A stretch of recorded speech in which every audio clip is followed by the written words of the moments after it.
The scorching heat of the Serengeti, Tanzania can make you feel suffocated as temperatures soar beyond what seems bearable.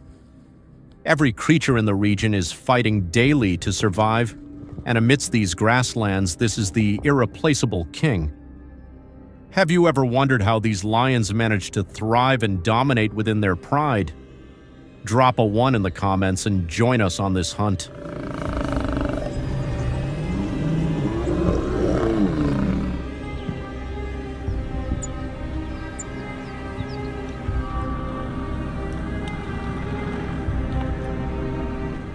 Each member of the lion pride plays a vital role in ensuring the group's survival. Lionesses are devoted mothers, taking on the tasks of hunting and nurturing the cubs. They remain highly vigilant, always ready to protect their young from any danger.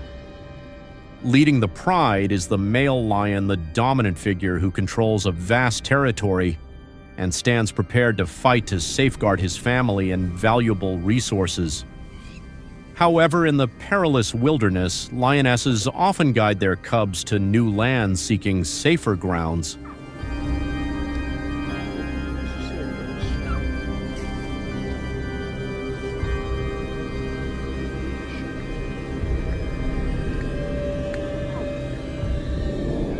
Enemies lurk all around, and now a lioness who has just given birth faces a life-or-death challenge. About 20 hyenas emerge, their eerie cackles echoing across the vast grasslands. These swift predators are always ready to seize an opportunity to attack. Despite her exhaustion and injuries, the lioness's maternal instinct drives her to fight to the end in this critical moment. Suddenly, a male lion appears ready to charge into the fray to protect his family. Chaos erupts with roars thundering across the plains in a brutal life-and-death struggle.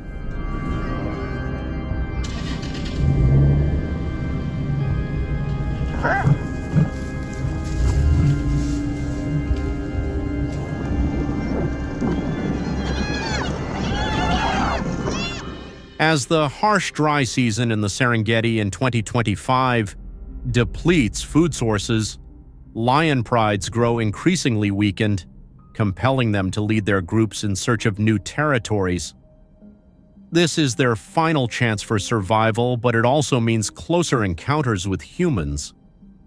As night falls, lions infiltrate residential areas and attack livestock. Community reports from suburban areas near Serengeti National Park indicate that over 20% of their livestock was lost to predator attacks in a single season. For the farmers here, it's a heartbreaking loss.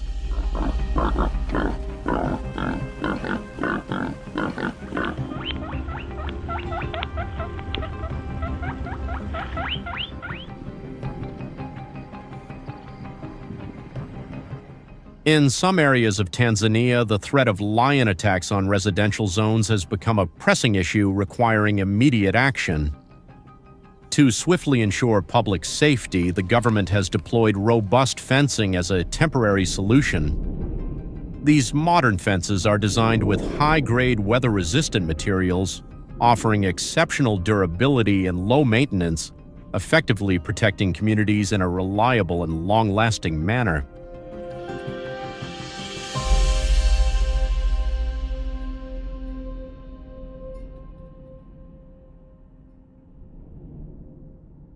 To counter this threat, farmers have constructed sturdy fences to protect their livestock from the claws of lions. These robust steel walls encircle pastures and farms, particularly in rural and suburban areas where lions frequently lurk. Standing at an impressive height of 8 to 10 feet, they form an impenetrable barrier, thwarting even the boldest attacks. This solution not only reduces livestock losses, but also provides a simple and cost-effective way to keep lions at bay.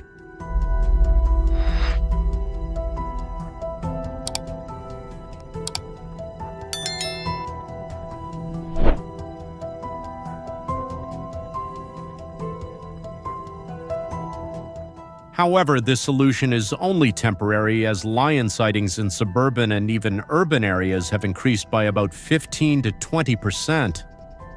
This rise has made lion attacks on humans a serious concern, with approximately 65 people injured and 24 killed annually.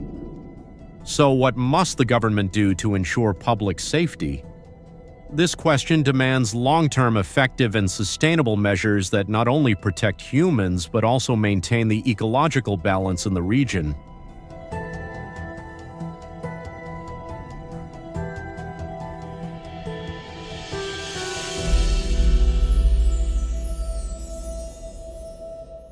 In the late 19th and early 20th centuries, Tanzanian authorities implemented drastic measures to counter the growing threat of lions, marking a pivotal moment in the conflict between humans and nature where the stakes had never been higher.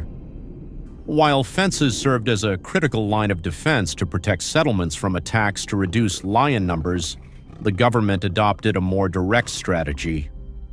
They permitted controlled hunting using specialized weapons to address the danger, minimizing harm to people while ensuring control over the lion population.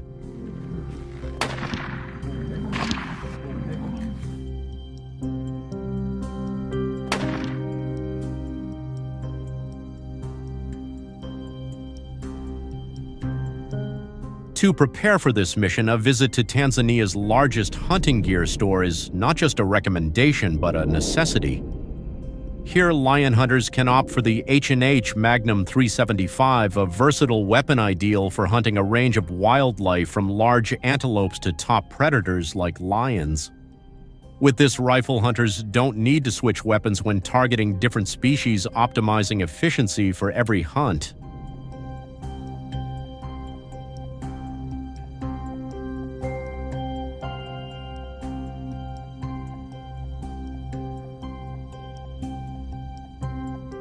Of the hundreds of applicants, only about 100 hunters are selected each year through a rigorous screening process. These hunters are not only trained in marksmanship, but also learn critical skills such as tracking, understanding lion behavior, applying ethical hunting practices, and committing to protect residential areas while maintaining a balance between humans and wildlife. Do you think firearms training for hunters is necessary?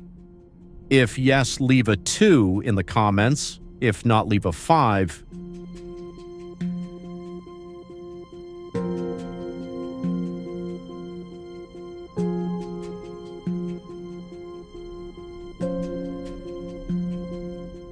Everything is set, and the lion hunt in the Serengeti stands as a testament to meticulous preparation and tight-knit teamwork. Each hunting team consists of at least 3 members: a hunter, a tracker, and a professional guide. They set out before dawn, as hunting alone is forbidden due to the severe risks in the unpredictable wilderness. Only teamwork ensures safety. Tension fills the air as the hunters check their H&H Magnum 375 rifles and rehearse their hunting strategies.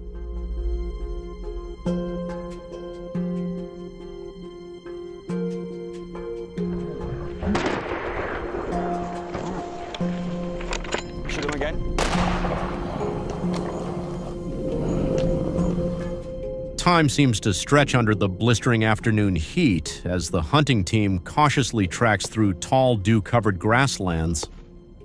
Each step is laced with tension, as the slightest movement could alert the lion to their presence. When the leader finally spots the lion just 50 yards away, he holds his breath, gripping his rifle tightly, fully aware that any mistake could provoke the predator to turn and attack, bringing unpredictable consequences.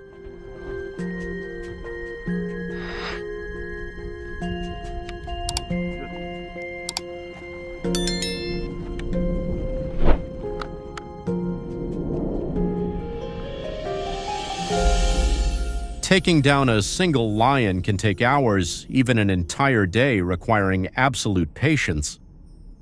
However, to bring down 3 in one day demands perfect coordination among team members.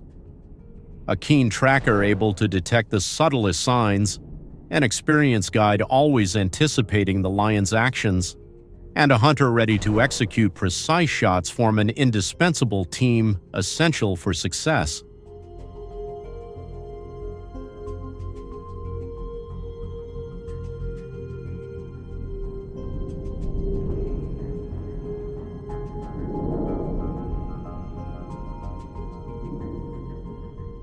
A successful hunt like this is a rare moment when everything truly goes smoothly. The hunting environment is fraught with dangers, as unexpected conflicts can erupt at any time while tracking wildlife. Not every lion lies quietly in the shade waiting to be spotted. Reports from Tanzanian wildlife conservation organizations indicate dozens of cases where hunters were attacked at distances of less than 20 yards. Fortunately, hunters in these situations are often seasoned professionals who know how to respond effectively.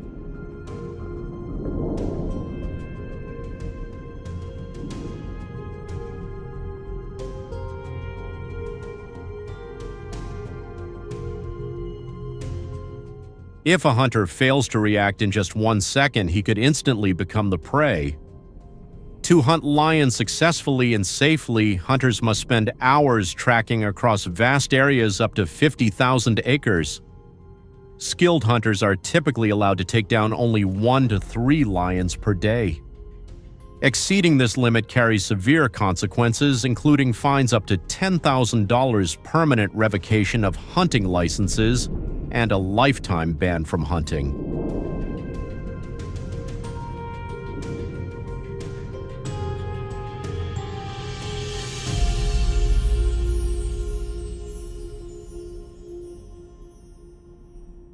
The lion hunt in the Serengeti is a profound reminder of nature's harsh challenges and the fragile line between conservation and survival.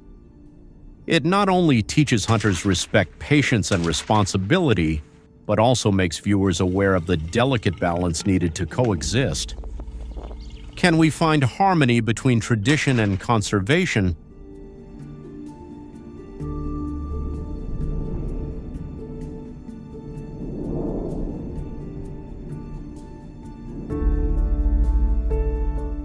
These methods have played a crucial role in curbing the spread of many invasive species.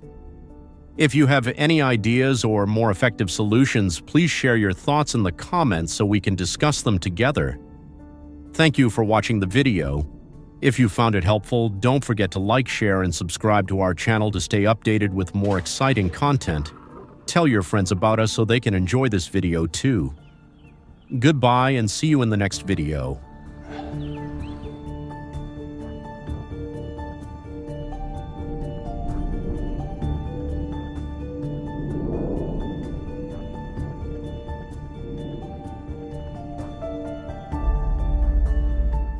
This trip took me to a peaceful countryside in southern Austria at the invitation of my close friend James, an experienced hunter in the area for many years. He shared that recently wild boars have gotten out of control, destroying crops and threatening the lives of locals. Responding to his call, my team and I quickly set out determined to put an end to this threat. Drop a comment with the number 1 to join today's thrilling hunt.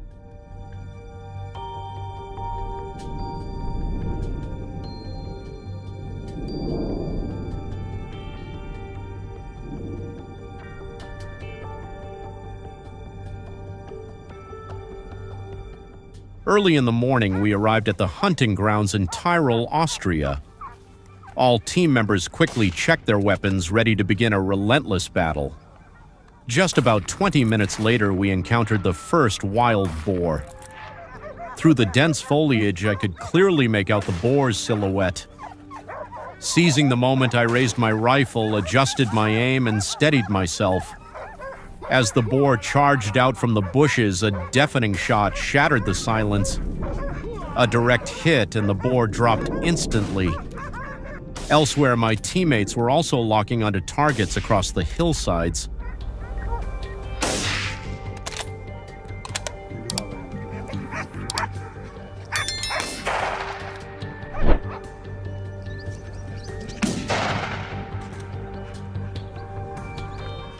We had planned to head positioning shooters at different elevations lying in wait, so whenever a boar came into someone's sights, a shot rang out. In less than 15 minutes, 3 more were taken down. Soon after, I spotted a wild boar from a high vantage point. It moved skillfully, but from above, I had the advantage. I calmly raised my rifle and fired. A clean hit over in an instant. Holding my position, I turned, aiming in another direction. Down below, another boar appeared. Without hesitation, I pulled the trigger.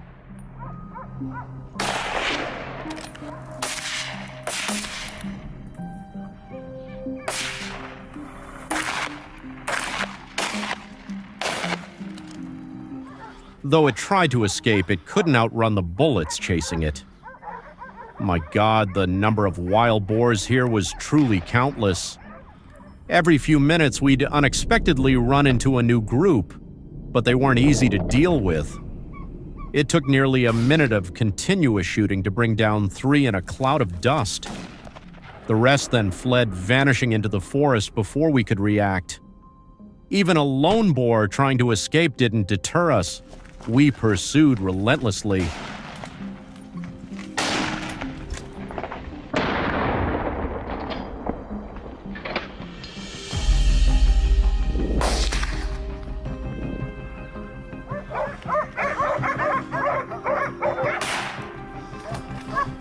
However, the effort is not always guaranteed to succeed.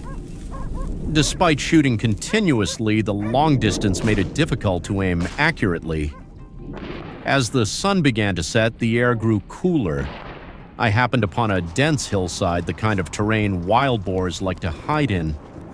Scanning every bush with a sharp eye, I finally spotted one hidden inside. I aimed and fired without hesitation. The boar struggled violently, and only after the third shot did it stop moving.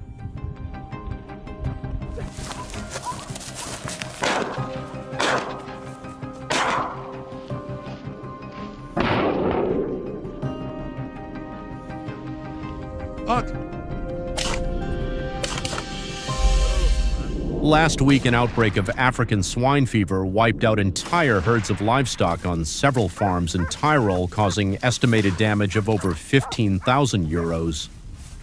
But the real cause lies in the wild boar herds carrying the virus and infiltrating the farm areas. We can't just sit back and watch everything collapse.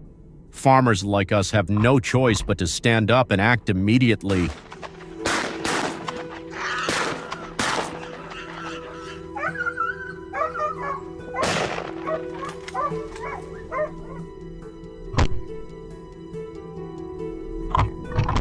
The next morning, all the hunters in the area gathered at the edge of the Tyrol forest, ready for the hunt.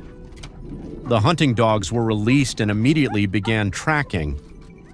Within minutes, they had found the wild boar's den and flushed them out, forcing them to run straight toward us. Instincts kicked in, everyone raised their weapons, eyes sharp, fingers ready on the triggers.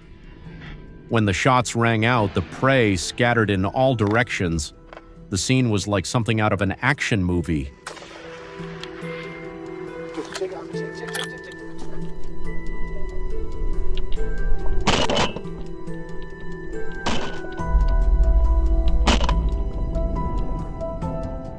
Just when we thought they had all run off, a wild boar suddenly charged toward us in a fit of rage. Caught in the rain of bullets, it was wounded, lost its footing, and slid across the ground. In the final moments, our dogs stepped in to finish it off. The tall trees here provide perfect cover for the wild boars, but they couldn't escape the keen noses of the hunting dogs. Under intense pursuit, 3 boars suddenly burst from the thicket, followed by the whole herd. We had to shoot continuously, each bullet slicing through the air.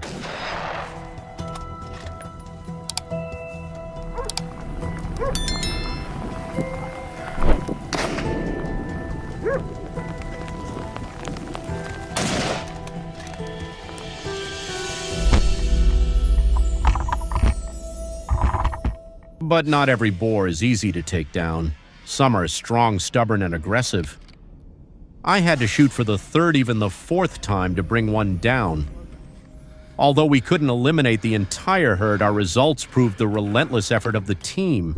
As I was still frustrated by the ones that escaped, suddenly a shadow charged straight at us through the chaos. The lead boar proved to be much more cunning. Instead of panicking like the others, it quietly slipped into the thick brush to escape. But we knew this species all too well. From the high ground, I aimed for its weak spot and squeezed the trigger. Boom. The shot made it lose its balance roll down the slope and lay still.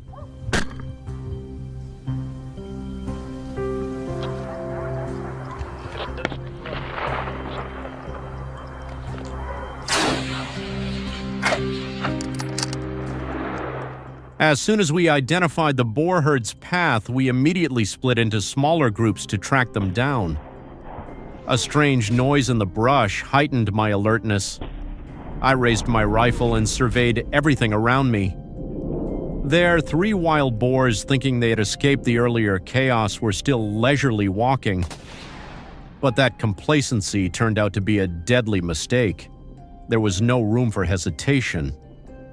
Each precise shot echoed through the deep forest, and one by one the boars fell under the steady hands of seasoned hunters.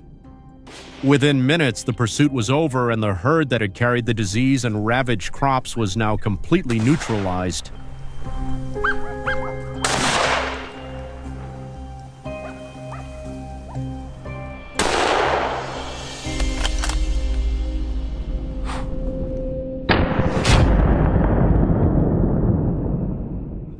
On the way back to our meeting point, my friend Michael suddenly spotted a familiar shadow among the trees below. We quickly predicted their movement and gave chase. Every step was calculated. A small mistake and the wild boar would escape again. Just as the shadow charged forward, I squeezed the trigger. A shot to its weak spot, then another to be sure before moving in closer.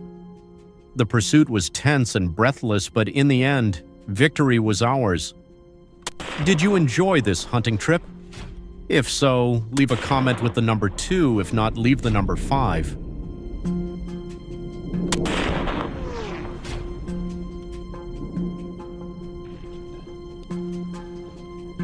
Domuz gidiyor lan, domuz gidiyor.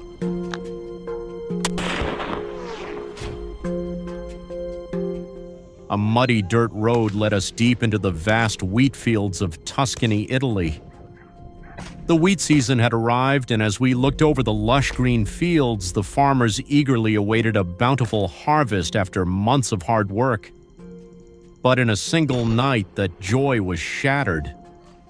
When the sun rose, they were faced with a horrifying sight. Half of the field had been completely destroyed. It was clear without a doubt who the culprits were: wild boars. We couldn't stand by any longer. It was time to make them pay. Now.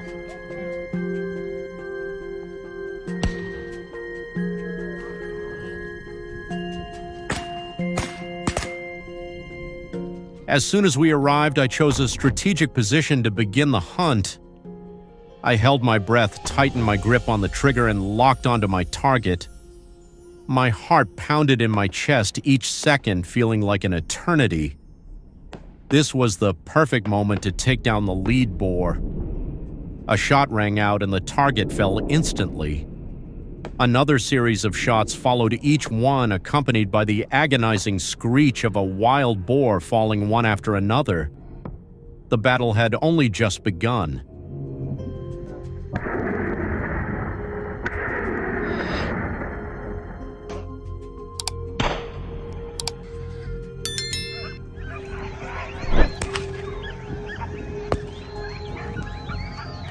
Through the scope, the first target appeared, a dark shadow lurking behind the lush green wheat.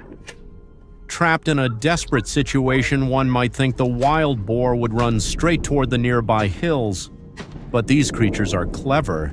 They always find a way to make the hunt unpredictable.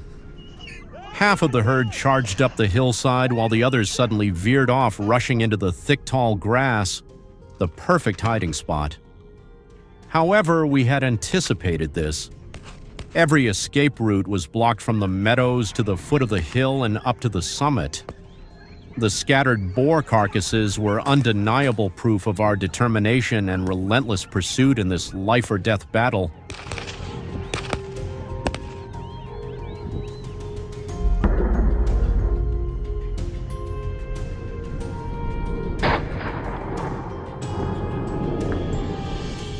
We moved to a new location at the foot of the hill near the wheat fields in Tuscany.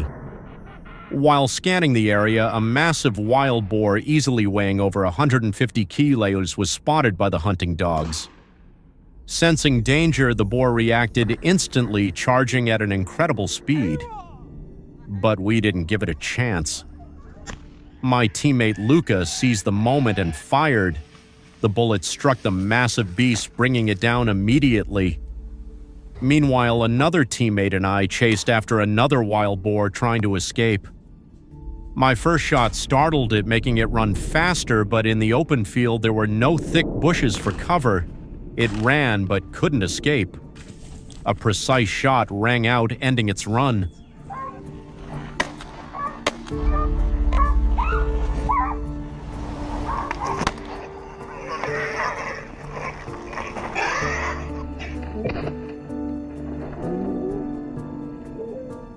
Here in Arkansas, USA, where the fields stretch out and the swamps are vast, we face an unwanted enemy, wild boars. According to local government statistics, the damage caused by wild boars is estimated to be millions of dollars every year. We can't wait for the boars to come to our farms, we can't let them destroy crops, and we can't just hunt them one by one in the traditional way. It's too dangerous and too slow. So an aerial assault was launched, and we, the seasoned hunters, were invited to join in.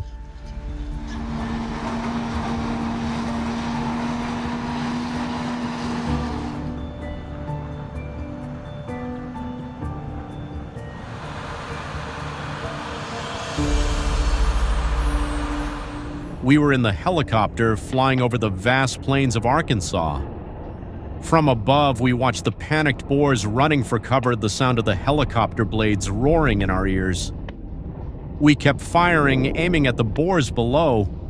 The open terrain made them easy to spot with nowhere to hide. The herd was quickly taken down.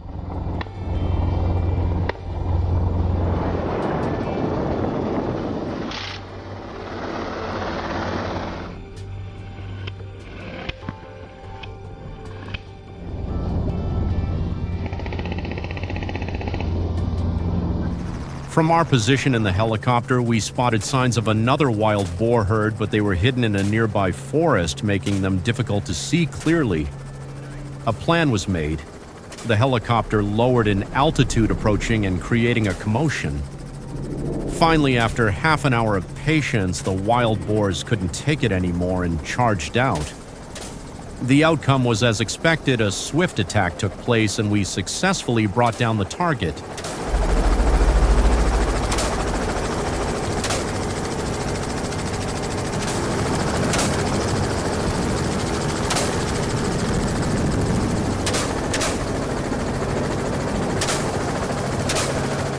However, amidst the chaos, a few wild boars managed to escape.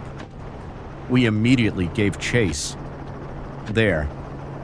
After pinpointing the herd's location, we were ready to strike. These wild boars were more cunning than we had anticipated. They dodged the deadly shots, catching the team off guard. Shortly after, we seized the opportunity and took down 3 more.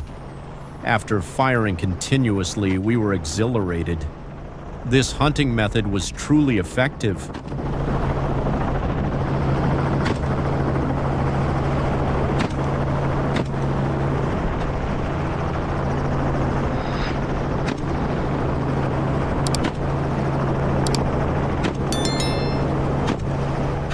It didn't take long to find the target. After a tense confrontation, a few boars managed to escape, splitting off from the herd and scattering in all directions. Not missing the opportunity, the whole team went all in. We aimed at the largest ones and squeezed the trigger. This target was massive. Aiming for the weak spot, I took the decisive shot. After the loud explosion, the boar didn't stand a chance to escape.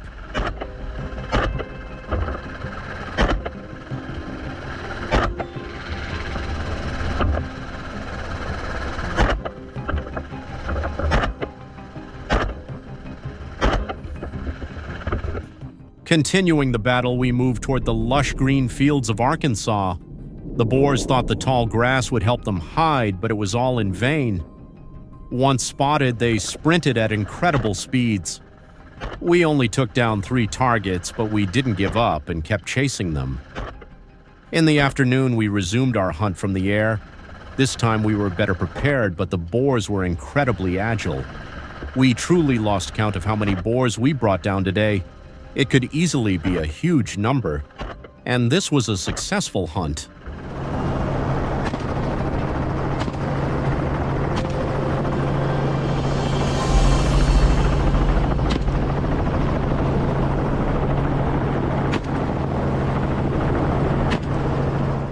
Wild boars first appeared in Arkansas in the late 18th century, initially as just a few strays.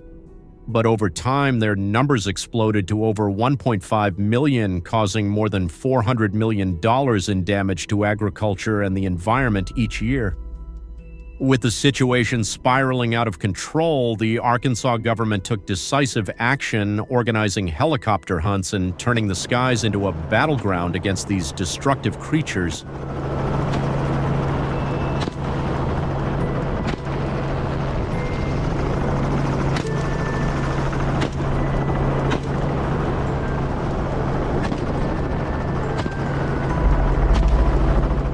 We took off right as the clock struck 4. The helicopters soared into the sky, marking the beginning of our battle against the wild boars. Look, isn't that a huge herd over there? They're everywhere. I quickly loaded my rifle, steadied my aim, and began to lock onto the target. The sound of the engine mixed with the rapid fire of the gunshots. With the first round, I hit one. The rest of the herd panicked and scattered at the sound of the shots, but we immediately gave chase, closing in fast and firing again.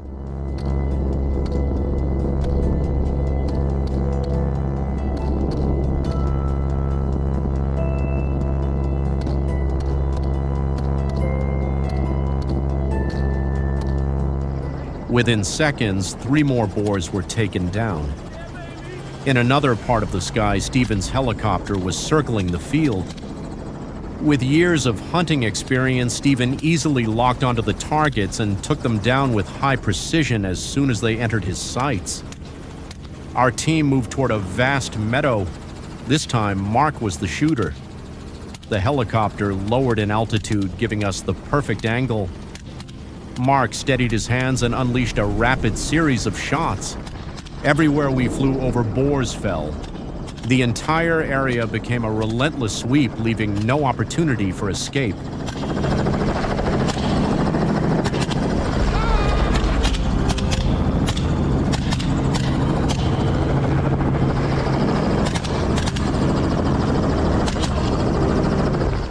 What we really wanted was to find larger groups, as they caused the most damage and reproduced at an alarming rate.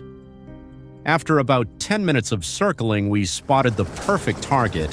We quickly closed in. I didn't hesitate pulling the trigger immediately, but with the constant vibration of the rotor's shots, sometimes went off target. Often we had to fire multiple times to take down a single boar.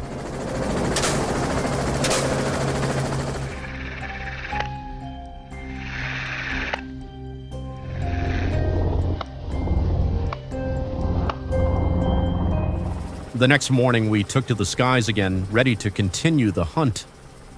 This time, a new friend, Ethan, joined us. Our first stop was an area bordering a field. Before long, the first target appeared, a lone boar sprinting across an open field, but it couldn't escape the hail of bullets from above. It fell almost instantly. The helicopter pressed forward. This area wasn't dense enough for the boars to hide, so no matter how fast they ran, they couldn't escape their fate.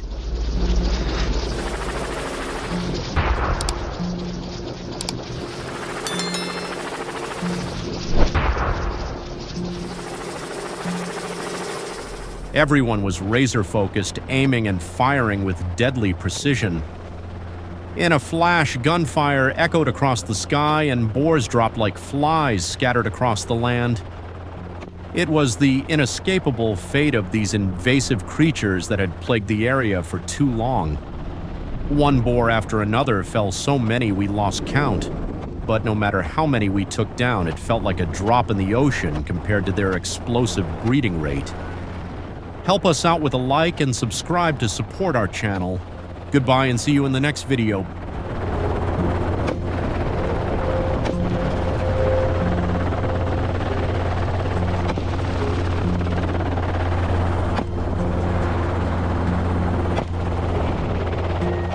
Cougars, a prominent wild animal known for their strength and sophisticated hunting skills, are increasingly present in suburban areas, particularly in the western provinces of Canada. This rise has sparked significant concern among local residents as cougars not only pose a threat to human safety but also cause substantial damage to agriculture, especially to livestock. Leave comment number 1 to learn more about this dangerous animal.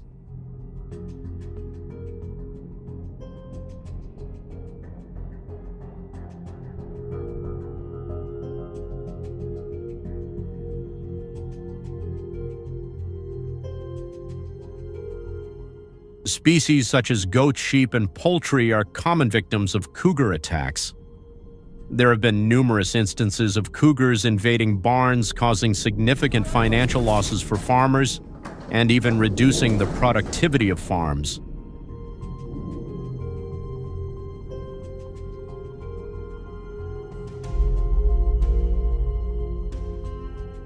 Since 2000, Canadian authorities have recorded approximately 42 cougar attacks, a significant number for a species typically found far from urban areas. These incidents not only cause property damage but also heighten concerns about community safety, particularly in sparsely populated regions. Despite their striking appearance and agility, these cougars are becoming a serious issue for residents living in rural areas.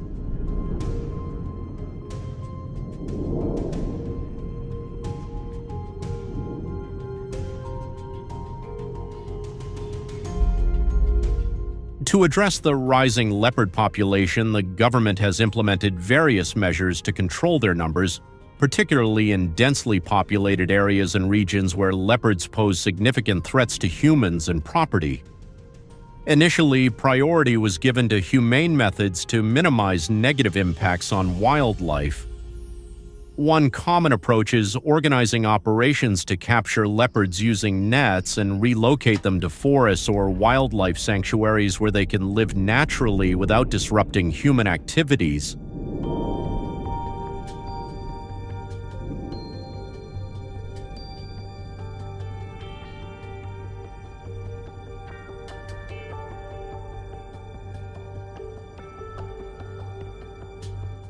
However, despite these methods being considered humane and protective of wildlife, they have proven ineffective in controlling the leopard population. Authorities have noted that relocating leopards does not significantly reduce their numbers in high-risk areas. In fact, many relocated leopards return to residential areas after some time, leading to repeated attacks and property damage. Oh my God! Guys, it's literally like a freaking lion. Whoa!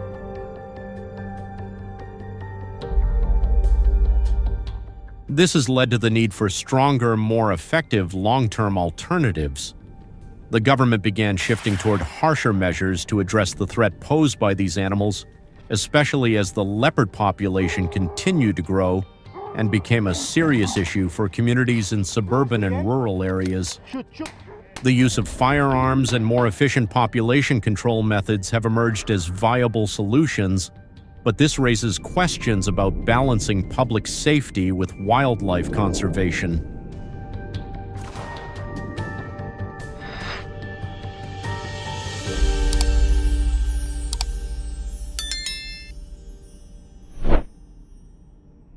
As a result, the government has shifted to using firearms for leopard population control.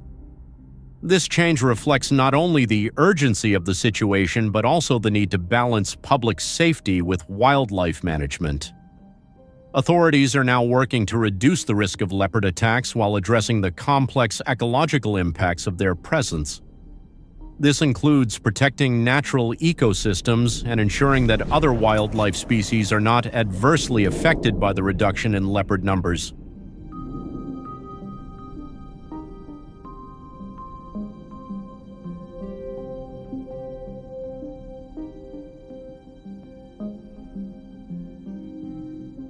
To hunt leopards effectively and safely, hunters need thorough preparation not only in terms of equipment but also strategy. Choosing a rifle with a sufficiently large caliber is crucial. Firearms like the Remington 308 or .375 H&H are popular choices for leopard hunting as they are powerful enough to ensure a precise and effective shot, minimizing the animal's suffering and maximizing the likelihood of a successful kill.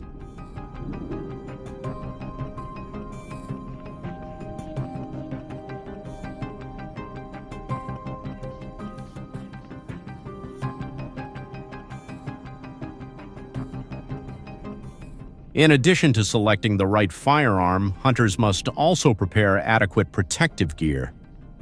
A sturdy set of protective clothing, including a reinforced jacket, heavy-duty pants, and safety boots, is essential to safeguard against dangerous situations during the hunt. This equipment not only protects hunters from hazards in the wild, but also helps them stay focused on the task of hunting safely. Would you like to join this dangerous hunt? If yes, leave the number 2. If no, leave the number 5.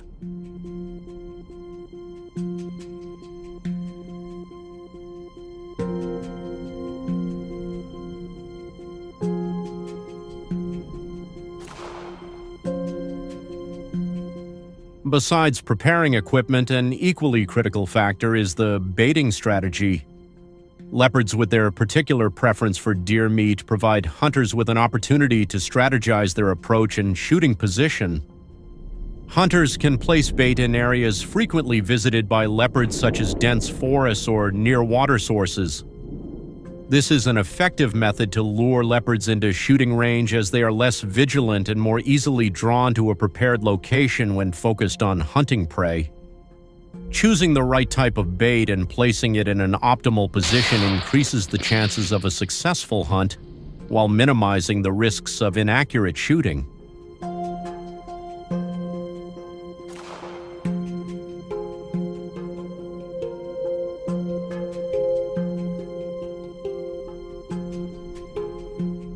The ideal time to hunt a leopard is when it is focused on eating bait, as its attention to its surroundings decreases. At this moment, the hunter can seize the opportunity to take a precise shot. Aiming accurately at vital areas of the leopard's body, such as the shoulder or neck, is crucial to ending the hunt quickly and humanely. Hunters must maintain respect for the animal throughout the process, ensuring all actions adhere to ethical and safety principles.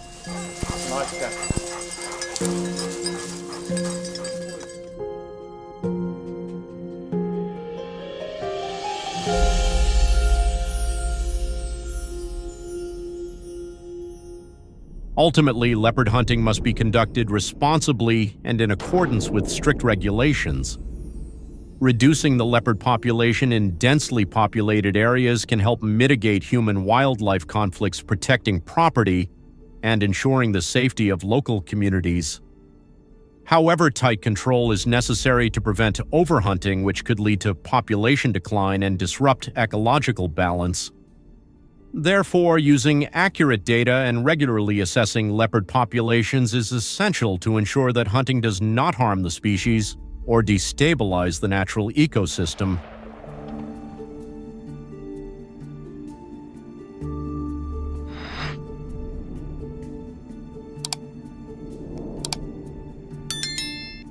The use of firearms to hunt leopards is not only aimed at reducing threats, but also at managing their population to minimize human-wildlife conflicts. Controlling leopard numbers in densely populated areas can help reduce attacks and protect farmers' property. However, overhunting can lead to serious environmental consequences. If the leopard population declines excessively, it may cause ecological imbalances and affect other wildlife species.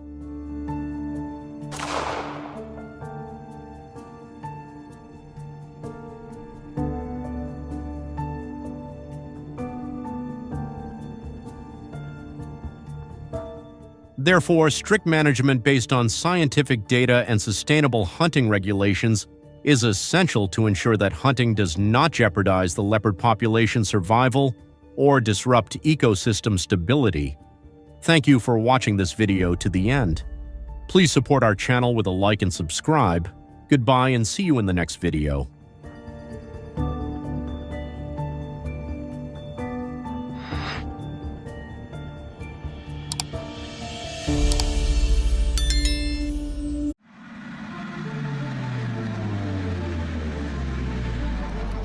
Prepare the gun!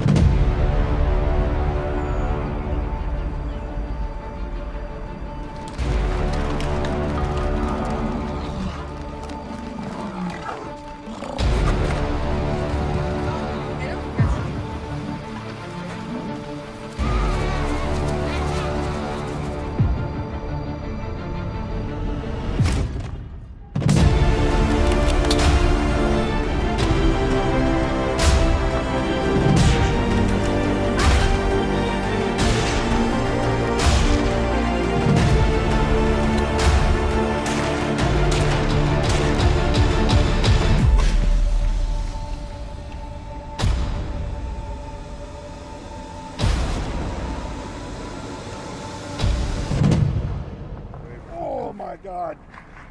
You can't even pull them up.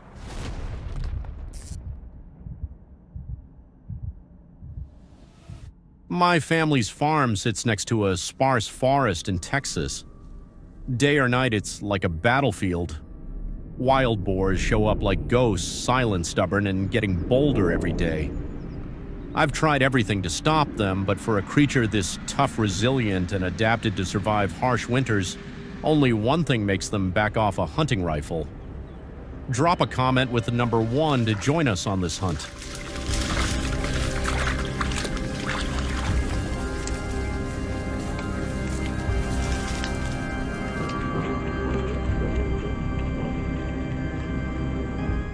We release the hunting dogs to track the wild boars. These dogs have been with me through countless hunting seasons, but today was different. Today was Scout's first real hunt in the wild.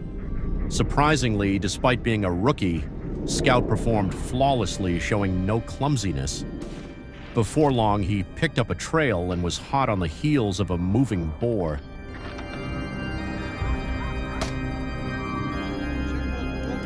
Prepare the gun!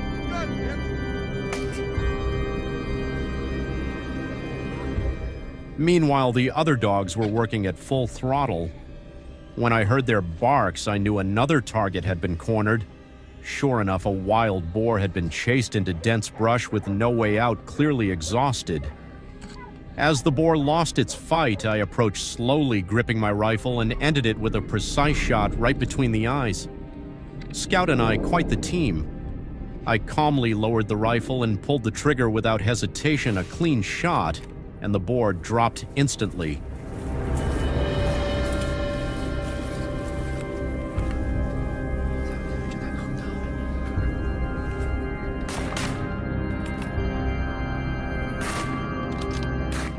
We followed the trail down the hillside. The area was barren, no bushes, just rocks and dry grass. Nowhere to hide, the wild boars were fully exposed. Having set up ambushes from multiple angles, they had little chance of escape. Nearby, Dawson spotted another one moving slowly under the tree canopy. "Perfect," he said curtly, then pulled the trigger. One shot clean and decisive, another trophy down.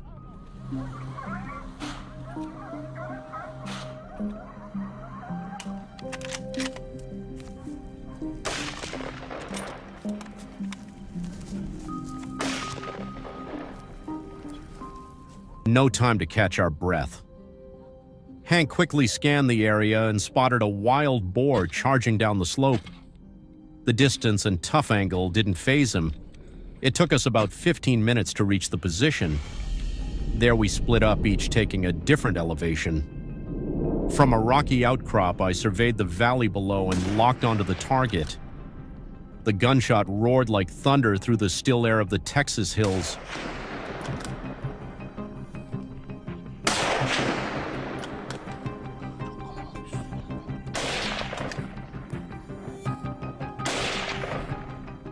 The first shot missed, but I didn't let it get far. The second hit square in the back, dropping it.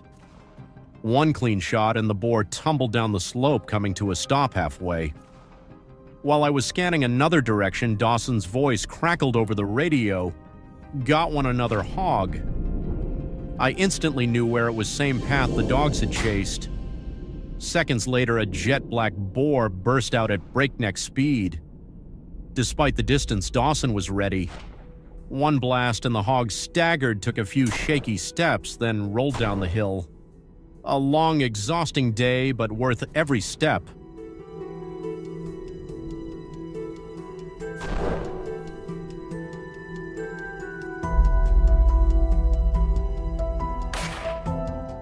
Recently, Arkansas newspapers have reported sudden wild boar attacks on locals, sparking community concern. To tackle this, our hunting group headed to the Ozark Hills, where boars are becoming an escalating threat. Guided by a tracking app, we rushed to intercept a moving boar. Sure enough, it appeared right on cue. The black hog with bristly hair charged toward a waterhole. The moment it sensed danger was when we fired. The first shot was precise and decisive, dropping the boar motionless to the ground, a swift and convincing victory.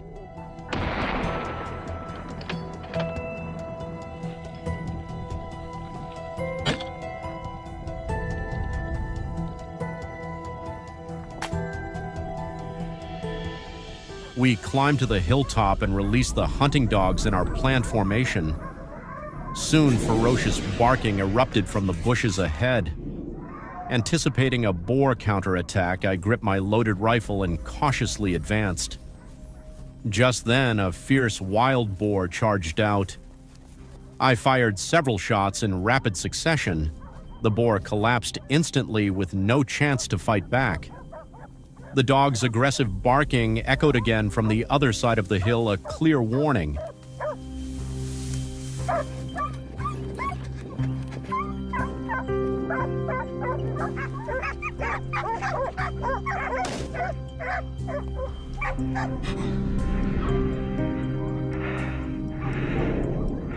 My two teammates slipped through the dense tree canopy, steadily closing the gap with the prey. Once in position, Chad crouched low, took aim, and raised his rifle. "Man, that's intense," he muttered. Unexpected and dangerous moments are an unavoidable part of the hunting journey, requiring hunters to stay ready and calm to take down the target decisively.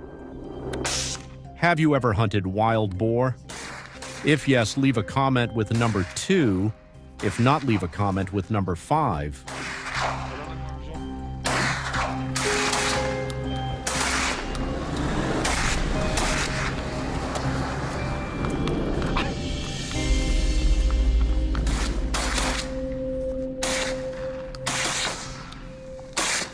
We don't just stick to one area, but keep moving to scout for more potential targets. Hold up here that the dogs are barking. They're driving something our way. We paused, scanning carefully. As the noise grew clearer, I raised my rifle, taking aim. Sure enough, a wild boar charged toward us, pursued by the pack. What are you waiting for?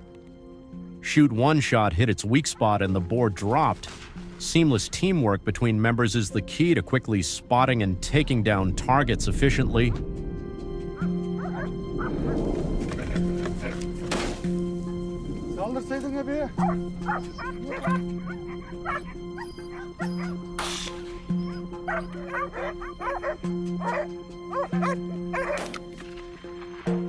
For seasoned hunters like us, spotting wild boars isn't just about sounds or obvious tracks. Sometimes it's pure instinct. Once, after pinpointing a location, I fired quickly. The boar took the hit, staggered, but the first shot wasn't enough to finish it. Only after a few more rounds did it finally drop. A sudden afternoon rain swept through the forest. While most of us had returned to the rendezvous point, Chad stayed patient. His persistence paid off. After a clean shot, the target fell on the wet ground. "Nice work," we cheered.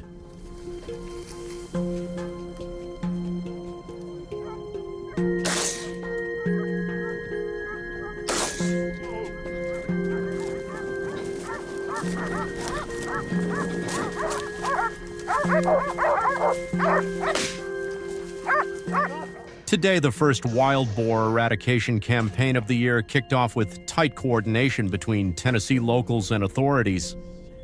We headed straight for the hot zones where boars have been wreaking havoc for months. At the rendezvous point, we wasted no time locking our scopes and scanning the surroundings. There they were, a large herd of wild boars. When everything was set, the shooting began. Hitting accurately from long range was a real challenge, but with skills honed through countless hunts, we took down several targets. We adjusted our scopes and kept firing, dropping more as they tried to flee under the tree canopy.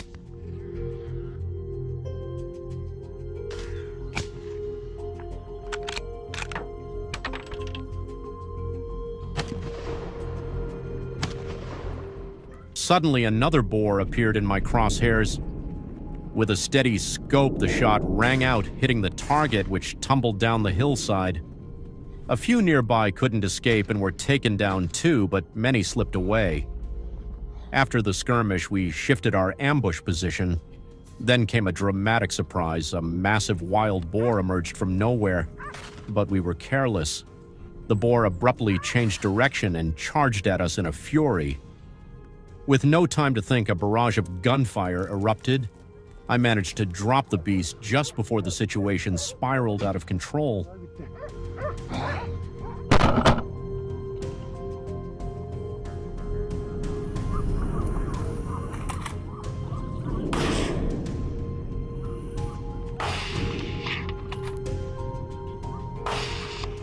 While lying in ambush on the hillside, we spotted a herd hidden in the brush.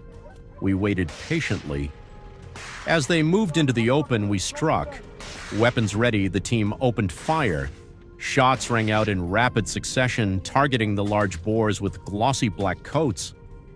One by one, they fell. Crossing to the next ridge, the number of boars increased. We spotted another herd climbing the slope. Without hesitation, we aimed through our scopes and fired. A barrage of bullets rained down, dropping each boar. Suddenly, one charged out from the bushes. I reacted instantly, landing a headshot, and the massive beast collapsed on the spot.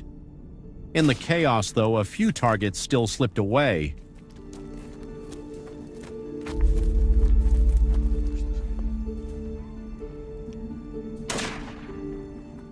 From our vantage point overlooking the valley, we quickly spotted a large herd moving at high speed over 10 boars, clearly visible despite the distance.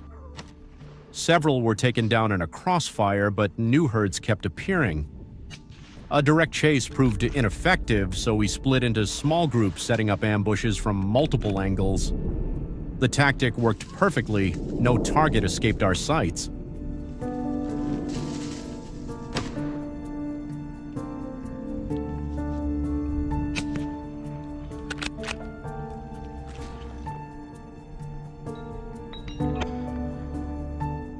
By afternoon, we descended to the fields at the foot of the hill.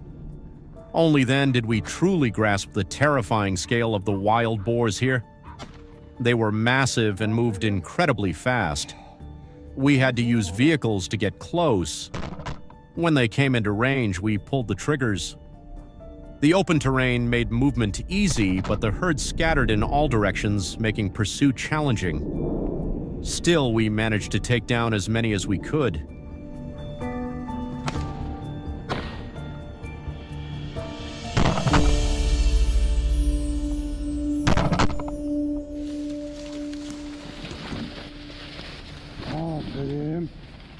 Despite the dense population of wild boars in this area, hunting them is far from easy. After hearing gunfire, they become more cautious and harder to approach. At this point, we were exhausted both physically and mentally. We decided to rest, regroup, and carefully plan for the next round. Tomorrow we'll continue. Do you enjoy hunting wild boars with a rifle? If yes, leave a comment with number 2. If not, leave a comment with number 5.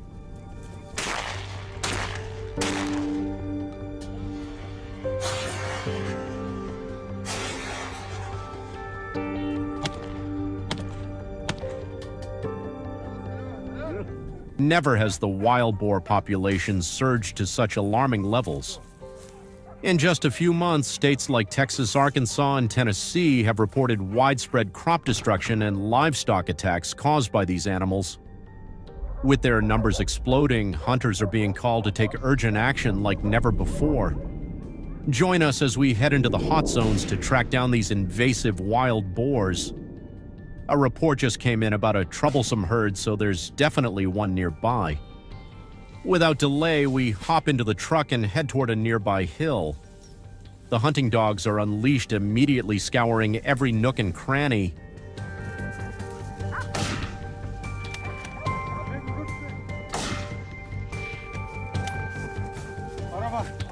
Thanks to the dogs, I quickly spotted the first target, a wild boar hiding behind thick brush. Sensing danger, it bolted. I didn't hesitate, raised my rifle and fired. The shot hit its mark and the boar stumbled trying to escape. The hunt grew more intense as more boars appeared. Not every encounter was successful. These boars are cunning.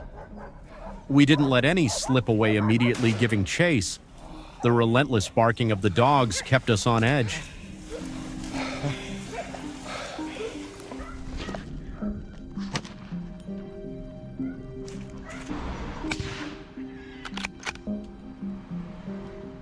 I gripped my rifle, scanning every patch of grass and bush.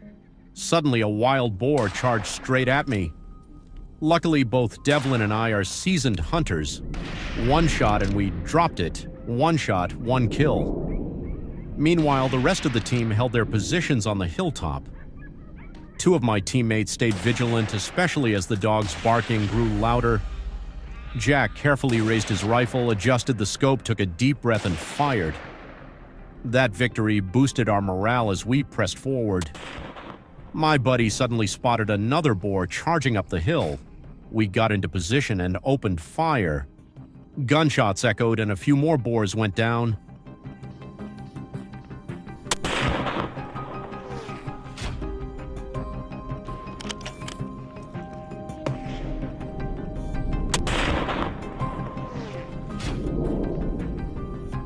From our high vantage point, we had a perfect view. A herd of wild boars moved below right in our crosshairs. We didn't let them slip away.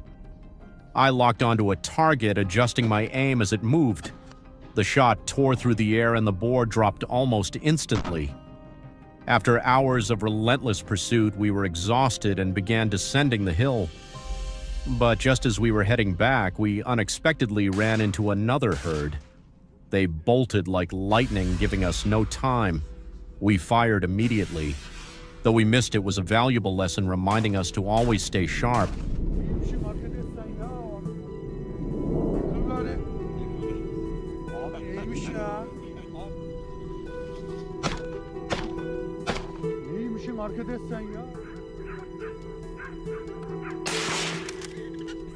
We're not professional hunters. We're farmers watching our crops and hard work destroyed by wild boars. They breed fast-moving packs and are fiercely aggressive. In just a few nights, thousands of acres of farmland turned into a battleground. Local authorities stepped in, but when the destruction spiraled out of control, we had to act. With everything ready, we spotted our first target. It was massive jet black, the perfect prey for today's hunt. Getting into position quickly at close range, I easily fired and dropped the boar.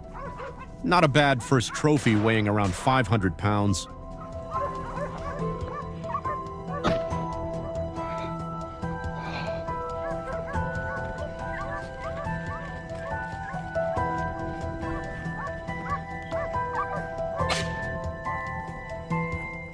Thanks to that last shot, we spotted another target, but it got away. It took a while to track it down again. Facing a perfect shooting angle, I couldn't miss. The gunshot rang out clear and the boar had no chance to escape. With morale soaring, the team pressed forward relentlessly. As we passed a creek, we noticed familiar signs of wild boars. The ground was torn up. They were definitely close. We immediately formed up and took ambush positions. There they were, a herd of boars. Aiming carefully, I dropped one. At the same time, my buddies fired in unison, taking down a few more targets.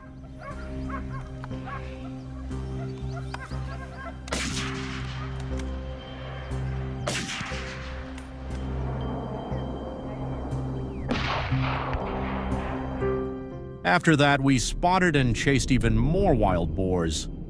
The team worked in perfect sync, ensuring that even the boars trying to escape didn't get far. Gunshots echoed, and one by one, the boars fell. From our ambush position, another herd came into our sights. With every shot fired, a target dropped. The more trophies we claimed, the more pumped we got. In the chaos, one boar broke from the pack and bolted in a different direction. We gave chase to take it down. At a good distance, when the boar reached an open spot, I fired. Staying calm and gripping the rifle steady, I landed the decisive shot, dropping the boar on the spot.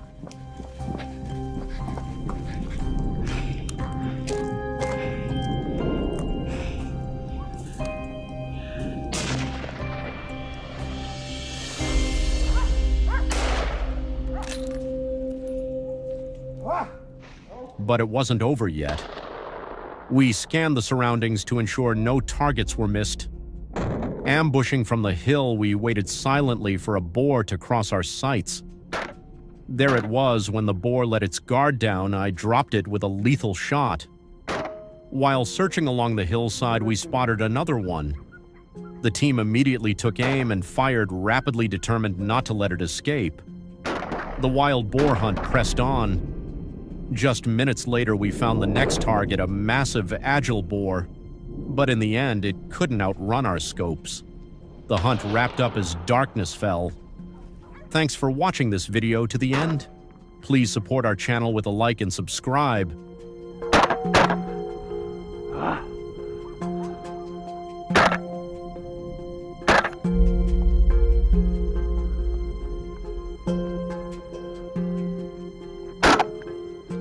During the dry season in the vast savanna grasslands of East Africa, particularly in Kenya, wild cattle herds embark on a quest for food and water as the grasslands wither under the scorching sun.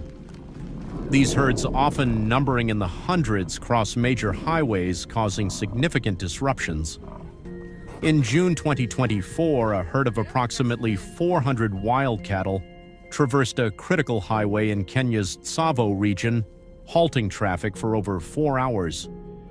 The resulting chaos led to estimated damages of $75,000, including vehicle collisions, spoiled goods, and delayed deliveries. Leave a comment with the number 1 to continue exploring this gripping story.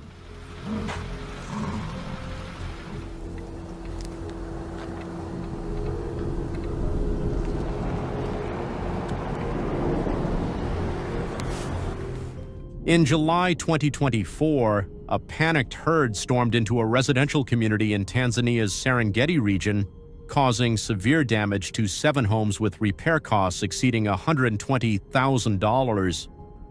More alarmingly, these cattle are becoming increasingly aggressive, posing direct threats to vehicles and people. In one terrifying incident, a pickup truck was rammed by a charging bull, leaving its front end heavily crumpled. Similarly, in a small town near Kenya's Amboseli National Park, a rogue cow rampaged through the streets, forcing authorities to shut down the area for 36 hours to repair damages and restore order.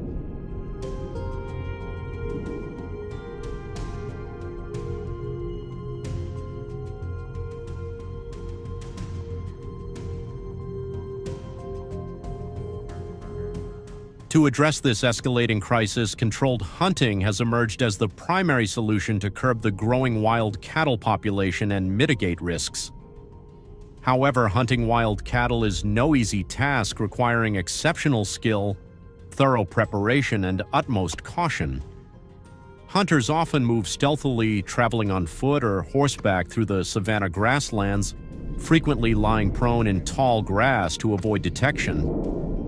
A common technique involves using high-powered rifles to take down wild cattle from a safe distance, minimizing the risk of direct confrontation and ensuring the hunter's safety.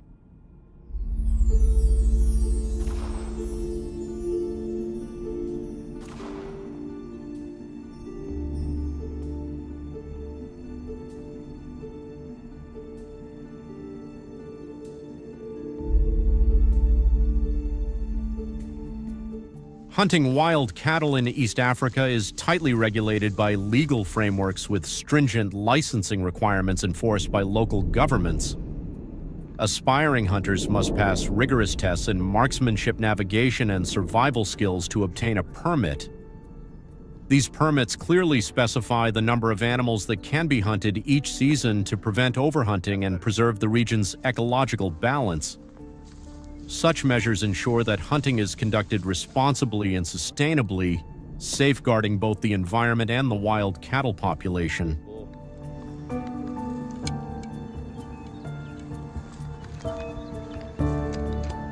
Yeah, that's a big bull there, Roger. They're a big animal, aren't they? Despite being a necessary solution, hunting wild cattle is fraught with dangers and legal risks. Illegal hunting or the use of prohibited weapons can lead to severe penalties. In October 2023, a group of poachers in Tanzania was caught using automatic rifles to illegally hunt wild cattle, resulting in fines totaling $60,000 and the confiscation of all their equipment. In contrast, legal hunters typically use bolt-action rifles or composite bows tools that demand high precision and strict adherence to safety regulations. Compliance with these regulations is critical to ensuring the legality and safety of the hunting process.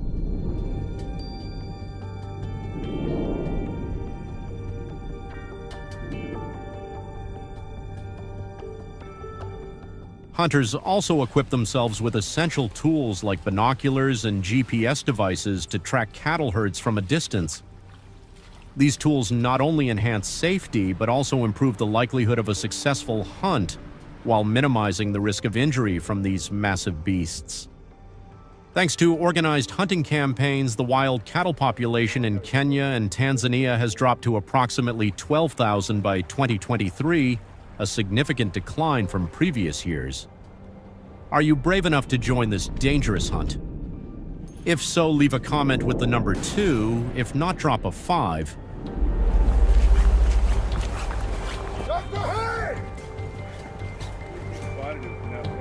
Oh my God. You can't even pull them up. What an incredible animal. Holy crap. Success in hunting wild cattle hinges on meticulous preparation, from adjusting a rifle scope to 132 MOA for long-range accuracy to accounting for environmental factors like wind and terrain. When executed flawlessly, these preparations yield an 80% success rate. The ideal hunting stance is lying prone, eyes locked on the target with absolute focus while concealing one's presence from the cattle's keen senses. This position not only minimizes the chance of detection, but also provides a stable platform for a precise shot, granting a decisive advantage in this thrilling pursuit.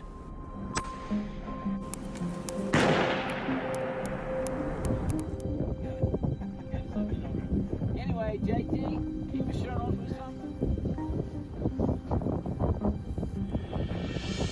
In addition to rifles, skilled archers use bows and arrows to confront these massive cattle, adding an extra layer of challenge.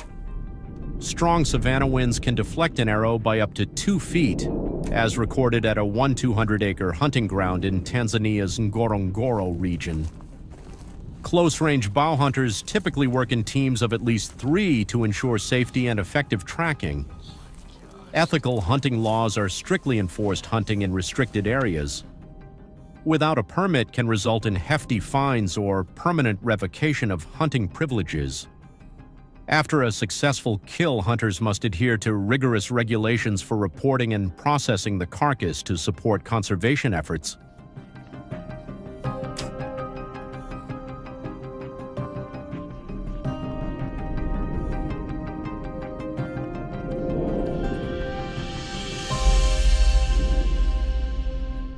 In East Africa, each hunter is permitted to take down only 1 wild cattle per season, a strict regulation aimed at protecting the species' population. Wild cattle meat holds high economic value, fetching between $6 and $12 per pound due to its rich flavor and abundant protein content. The hump, a delicacy, is particularly prized for its tenderness and nutritional value. Processing the carcass requires skillful care to maximize yield and minimize environmental impact, ensuring that every part of the meat is used sustainably.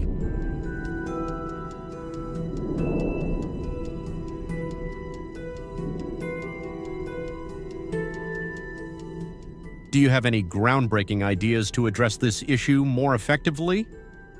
Share your thoughts in the comments to spark a lively discussion. Thank you for joining this thrilling story. If you found it exciting, don't hesitate to like, share, and subscribe for more captivating journeys. Spread the word to your friends to explore together. Goodbye, and see you in the next adventure.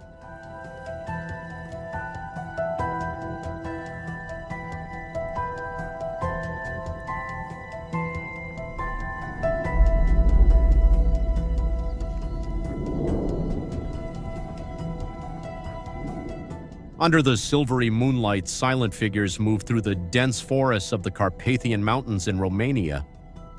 They are not the monsters of fairy tales, but true predators, gray wolves with golden eyes, blazing like flames and howls that pierce the night.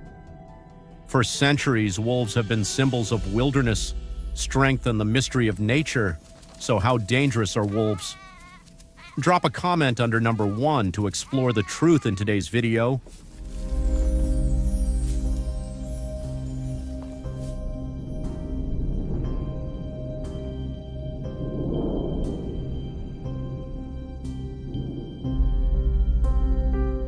But behind their fearsome appearance, is there another story of loyalty, kinship, and the struggle for survival in a harsh environment? As humans increasingly expand their territories, encroaching deeper into the wolf's habitats, encounters between man and wolf become more frequent, sometimes leading to tragic consequences.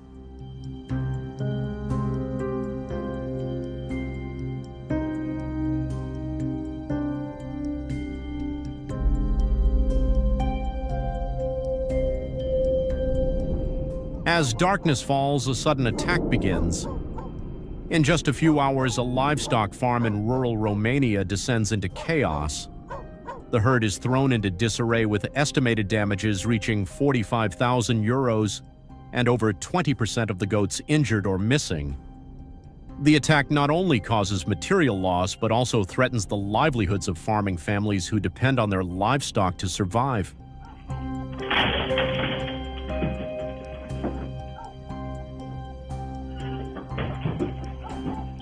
The surge in nighttime attacks has forced local authorities and farmers to take action, from installing electric fences to using livestock guardian dogs.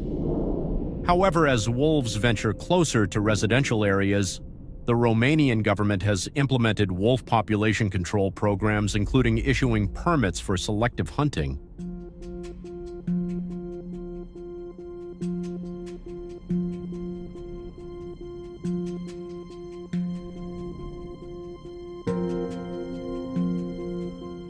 To participate in wolf hunting in Romania, hunters must undergo a rigorous process. The journey begins with a 12-18-hour hunting safety course covering both online theory and practical training. This course provides the certificate required to apply for a hunting license. In Romania, wolf hunting licenses for non-residents cost between 80 and 350 euros, depending on the region and hunting season. Failure to comply with regulations can lead to severe consequences, including fines or hunting bans.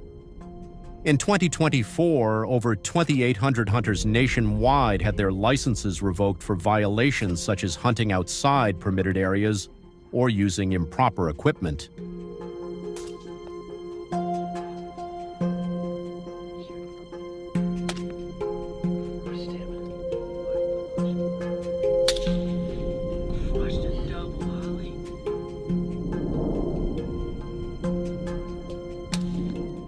The process of obtaining a hunting license requires hunters to demonstrate skill and responsibility. At the Carpathian Hunting Training Center in Brasov, hunters are trained to use rifles designed by Beretta and Sauer. They practice shooting at various distances from 200 to over 1,200 meters, focusing on precision shooting, breath control, and weapon assembly. Training begins with small caliber rifles like the .223 Remington, progressing to higher recoil firearms such as the .308 Winchester. This training not only enhances hunters' skills, but also ensures they understand the ethical responsibilities of hunting. Do you think hunting wolves with rifles is an exciting activity? If yes, leave a comment with number 2. If no, leave a comment with number 5.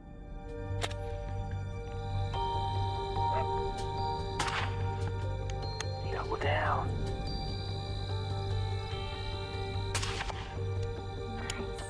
In the wild Carpathian Mountains, hunters face grueling challenges. A 48-hour field training course is designed to simulate real wolf hunting conditions, with nighttime temperatures dropping below 15 degrees C and rugged hilly terrain at altitudes above 1,800 meters. Trainees must pass demanding tests from tracking wolf prints in the snow to hitting targets over 1,000 meters away in strong winds. Only about 25% of participants complete the course, with the rest eliminated due to insufficient physical fitness, technical skills, or adaptability.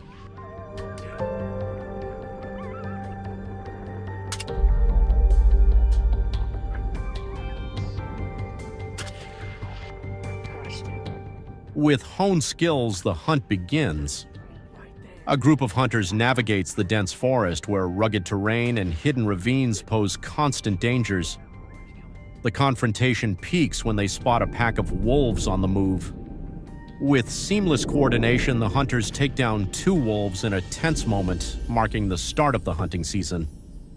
However, the journey is far from easy.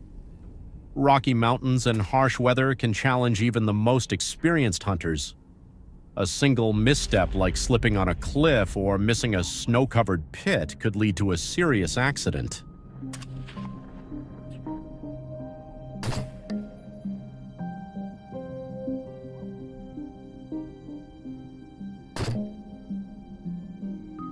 Teamwork is crucial in these hunts. Experts recommend that each hunting group consists of at least 3 people to ensure safety and efficiency. In a tense situation, as the hunters approach a cave suspected to be a wolf den, a sudden noise echoes. With quick reflexes, a hunter fires and hits the target, taking down the lead wolf at a distance of 120 meters. That moment is not only a triumph of skill, but also a testament to coordination and composure under pressure.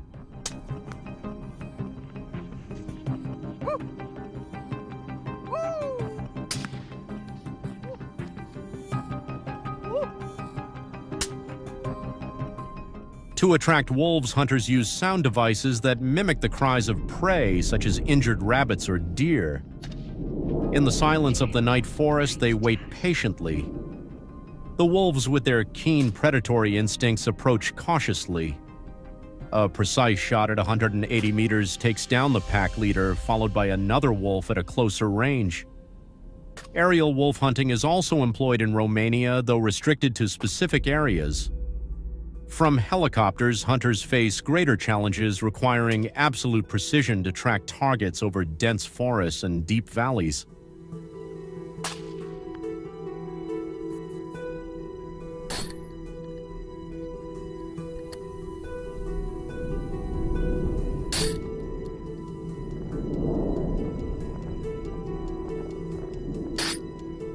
In Romania, helicopter hunting programs are tightly regulated, with only 1 hunt per year in certain areas like the Apuseni Mountains. This method has helped reduce wolf populations in high conflict zones, with reports indicating a 25 to 35% decrease in some regions over the past 3 years. However, the focus of these programs is not mass extermination, but selective control to maintain ecological balance.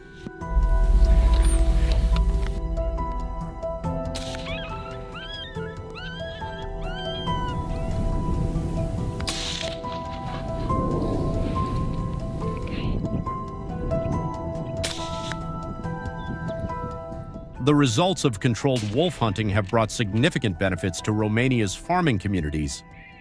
Livestock farms once heavily impacted by wolf attacks can now operate more stably. Hunters play a crucial role in supporting wildlife management, ensuring that each hunt adheres to ethical and conservation standards. Data from hunts are reported to regulatory agencies, helping monitor wolf populations and maintain balance among species in the ecosystem.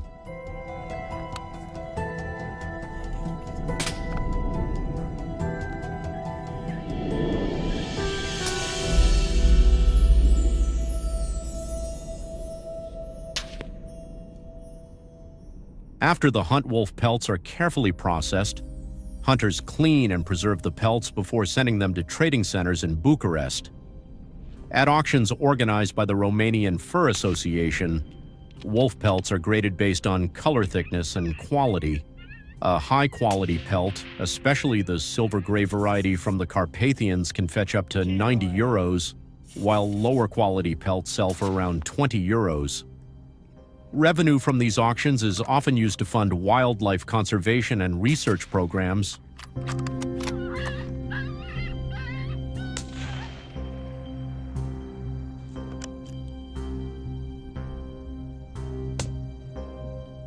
Genuine wolf fur has distinct characteristics, including 3 layers: long, coarse guard hairs in gray or black, a dense undercoat in white or light gray, and a soft middle layer for insulation. These traits not only make wolf fur a valuable material in fashion and craftsmanship, but also reflect the remarkable adaptability of wolves to the harsh environment of the Carpathian Mountains.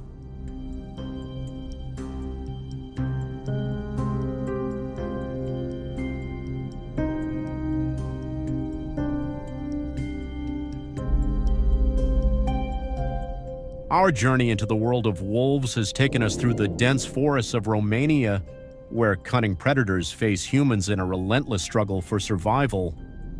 But the big question remains, how can humans and nature coexist? What are your thoughts on the role of hunting in wildlife management? Or should women participate more in hunting activities? Share your opinions in the comments, and don't forget to hit the like button if you found this story captivating.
Hello, hunting to eradicate coyotes has become familiar to Texans. This species multiplies rapidly and spreads across rural Texas, causing significant damage of up to $21 million annually, according to 2023 Texas statistics. Over 40,000 sheep have fallen victim to coyote attacks, creating a serious problem for the livestock industry. Would you like to join the hunt for this invasive species? Comment the number 1 to step into this hunting adventure.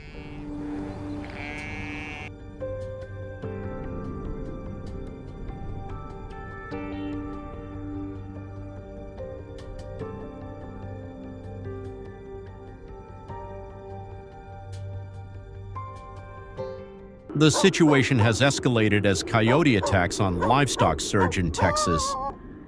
The decline in natural food sources and the expansion of ranches into Texas wilderness have driven coyotes closer to residential areas. Texas farmers have spotted coyote tracks around barns, followed by large-scale livestock attacks. Economic losses are estimated at $21 million annually, threatening local livelihoods and forcing Texas authorities to take immediate action.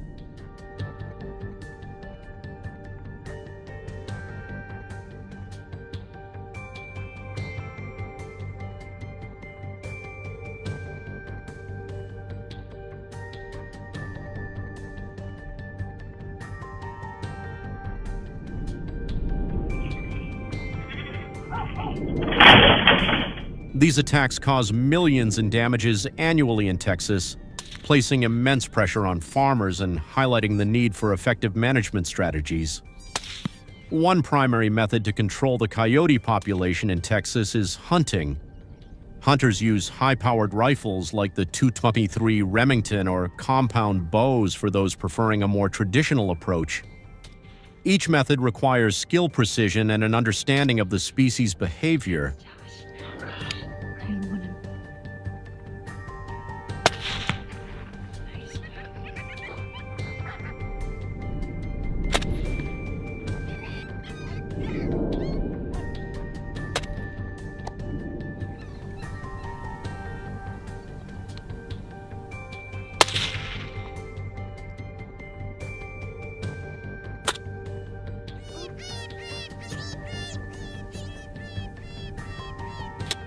To effectively manage coyotes in Texas, tools like thermal scopes and electronic collars that mimic prey sounds are used to locate and attract them. These tools enhance hunters' success rates without harming wildlife. Precision is critical as coyotes can reach speeds up to 40 miles per hour and easily detect danger.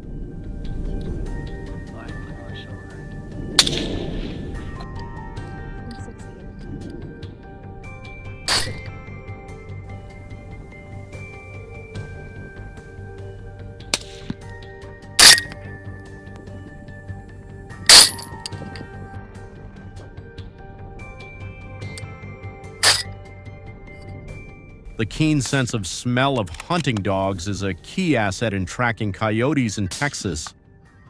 Capable of detecting scents from a distance, they follow coyote trails across vast prairies, helping hunters pinpoint targets accurately.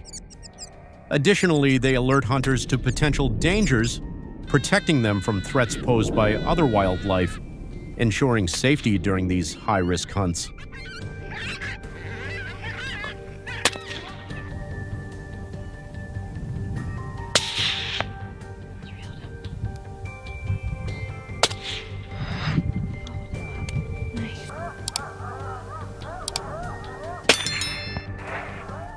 These measures not only protect livestock, but also ensure safety and efficiency in controlling the coyote population in Texas. Hunting requires hunters to have specialized skills and patience. They must approach within about 40 yards of their target, as any movement or noise can be detected by coyotes. Hunters often wait 4 to 6 hours for a precise shot opportunity.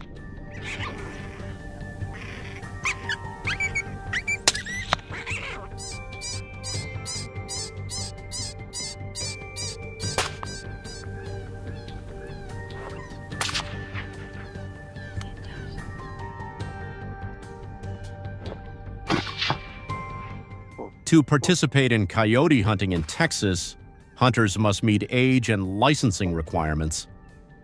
Texas mandates that hunters be at least 16 years old and possess a valid hunting license. These regulations ensure hunters are responsible and knowledgeable about hunting laws and ethics, contributing to the broader goal of effectively managing dangerous predatory species.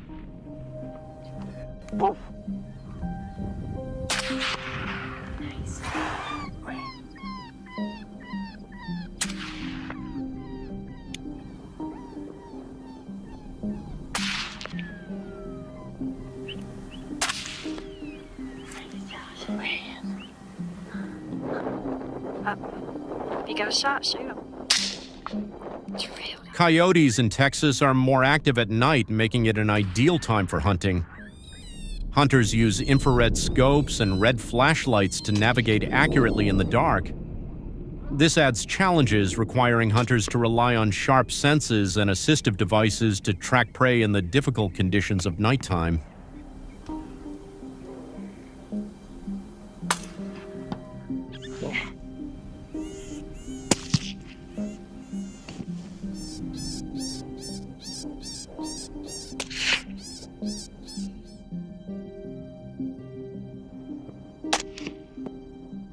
Using GPS and coyote tracks on sandy surfaces in Texas is an effective method.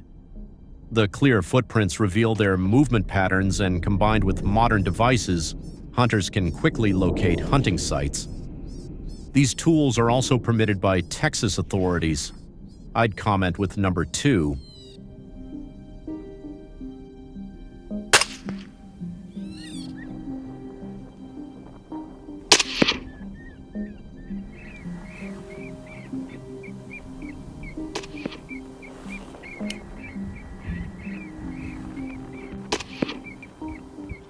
Hunting has reduced the coyote population in Texas over the years. Last year alone, over 600 coyotes were eliminated in Texas. These efforts have led to a 30% improvement in sheep protection. For better results, continued implementation of effective management strategies is needed, such as extending hunting seasons, enhancing tools and techniques, and increasing community education on coyote management.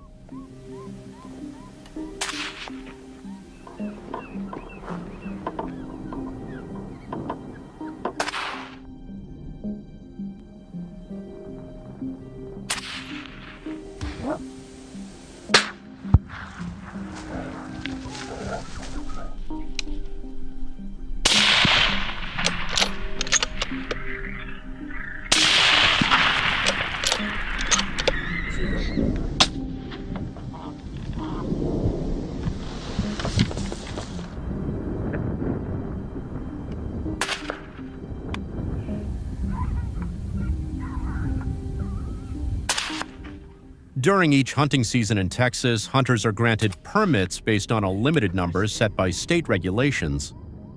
Texas caps the number of coyotes that can be hunted per season at 400. Exceeding this limit can result in fines from authorities with penalties up to $10,000.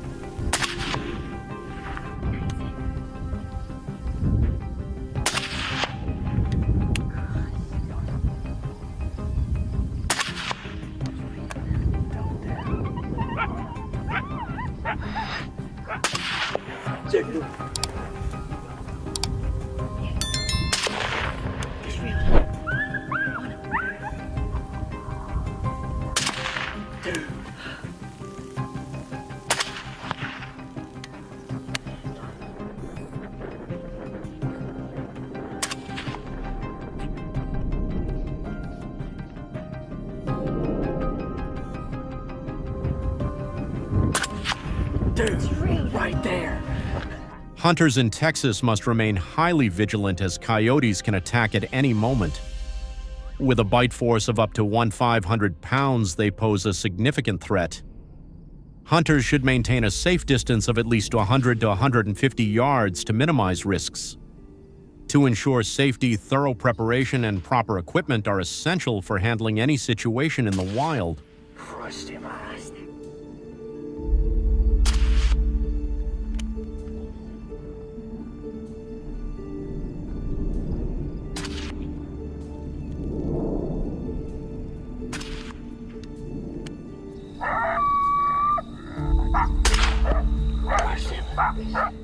After hunters eliminate large numbers of coyotes in Texas, authorities often collect and analyze samples to study their health and nutrition.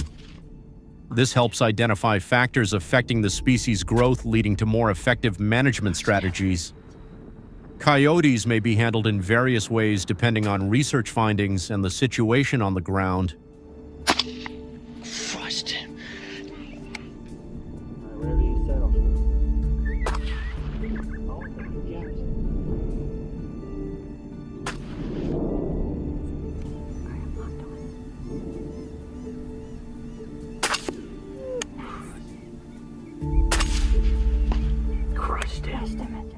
Are you curious about how Texas authorities use coyotes for any purpose?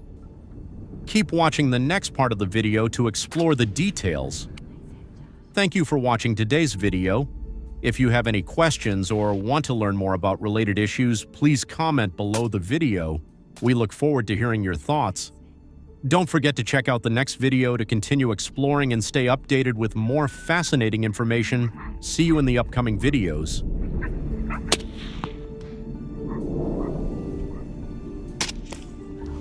see.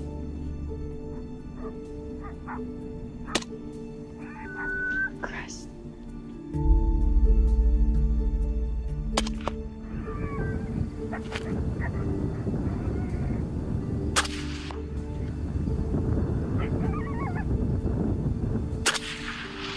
Christ. Watch this one. All right. Whoa. Killed it. The remote outback of Queensland, Australia, renowned for its vast wilderness and sprawling grasslands, is home to a population of kangaroos adapted to harsh conditions. The male kangaroos in this region live by a single principle: survival demands combat. Their lives are shaped by fierce battles for dominance where only the strongest and most cunning can rise to lead the social hierarchy. Leave comment number 1 to explore how to tackle this invasive species together.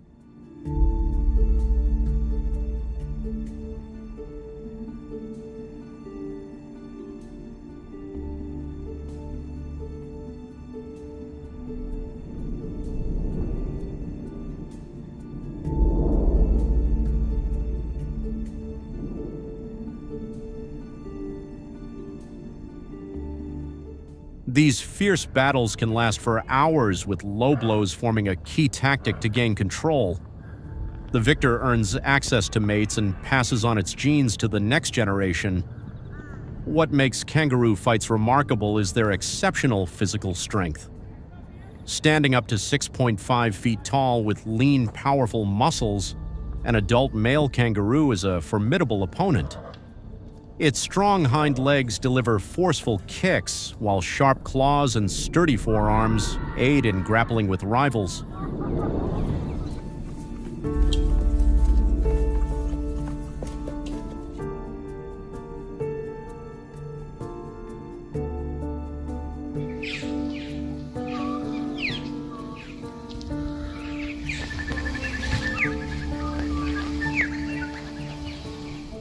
Their strength recovers after the harsh dry season, preparing both males and females for a new breeding cycle. But danger always lurks in the wild. A pack of hungry dingoes emerges, targeting the weakest kangaroos yet. With their numbers, they're bold enough to attack even a healthy adult male.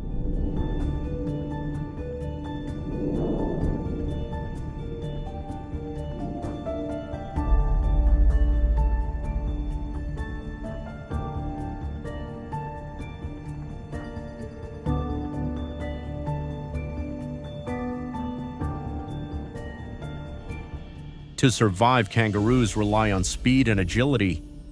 Instead of hopping faster, they extend their stride, sometimes reaching 15 feet in a single bound.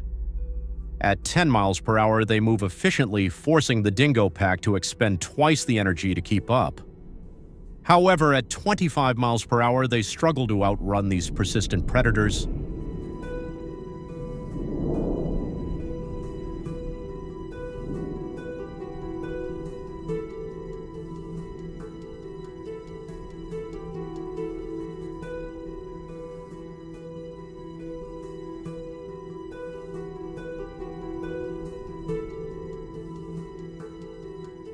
However, as the kangaroo population surged over the years, and the Australian government built a highway through Queensland in 2023, conflicts between humans and animals increased. The government decided to construct fences to control kangaroo movement. These fences stretch for dozens of miles, aimed at protecting motorists. Do you think this method is effective? If yes, leave comment number 2. If no, leave number 5.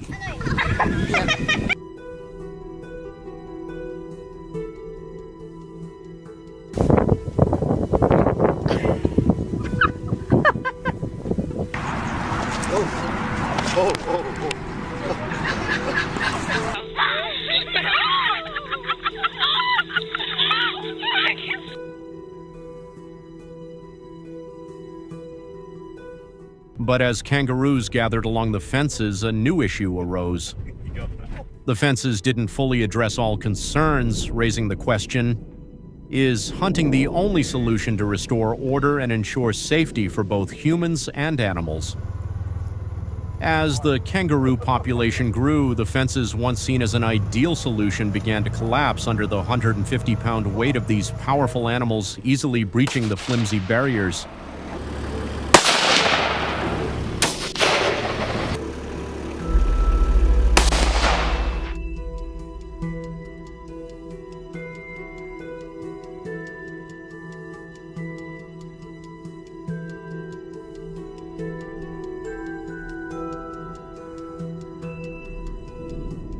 The Australian authorities face the reality of implementing stricter measures. To prepare for safe hunting, hunters must visit licensed gun stores in Australia. These stores provide rifle scopes, ammunition, and hunting permits.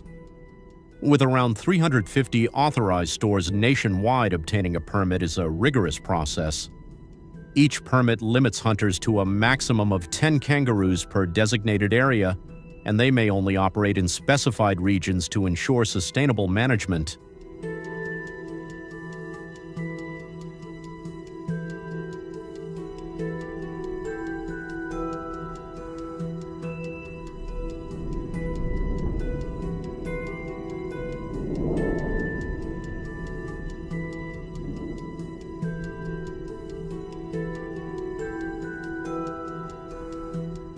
Each hunting training course lasts 3 to 4 weeks, limited to 10 hunters per session to ensure quality. Held in Queensland and New South Wales, the courses teach about kangaroo behavior, such as their ability to detect danger from 400 feet and their swift movements. During practice, hunters shoot at targets from 100, 200, and 300 yards to simulate the accuracy required in the wild.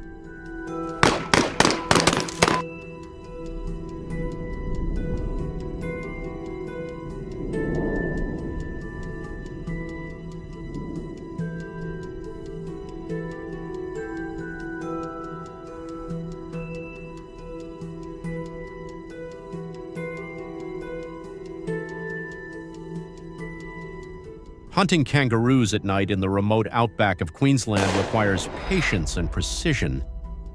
Kangaroos are most active in the early morning, but nighttime is ideal for population control. Hunters typically track them near water sources or grasslands where they feed under moonlight. A typical hunt takes down 6 to 10 kangaroos, each weighing 80 to 150 pounds, ensuring compliance with quotas and ecological balance.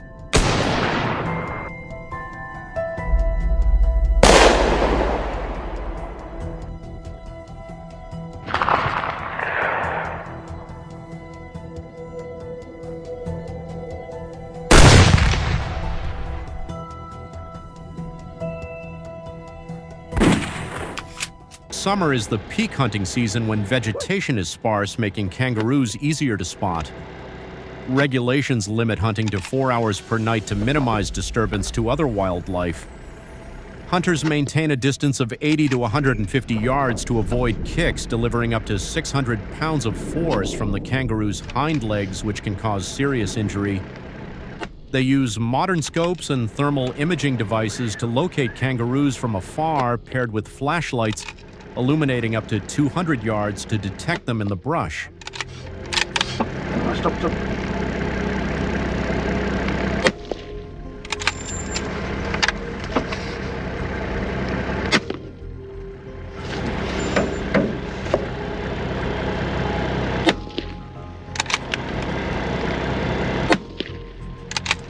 I haven't seen After a successful hunt, kangaroo meat is carefully processed on-site and transported to ensure quality. Kangaroo meat is prized for its lean protein and is popular both domestically and for export. Hunters sell the meat to licensed processors with prices ranging from $2.50 to $4 per pound, depending on quality and demand.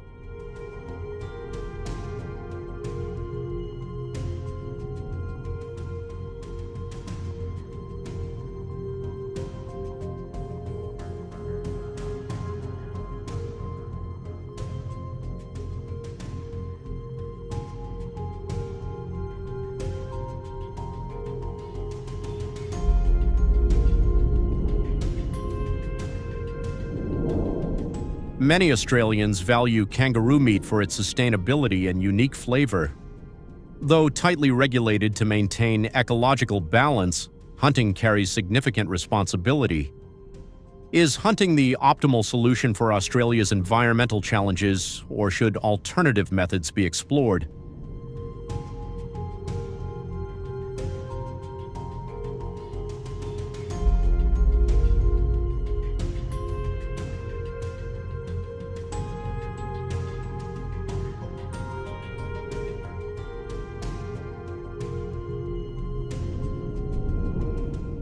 Share your thoughts on the Australian government's measures. Comment number 1 if you agree with the methods above. Thank you for watching the video. Do you have any ideas for better solutions? Please support our channel with a like and subscribe. Goodbye and see you in the next video.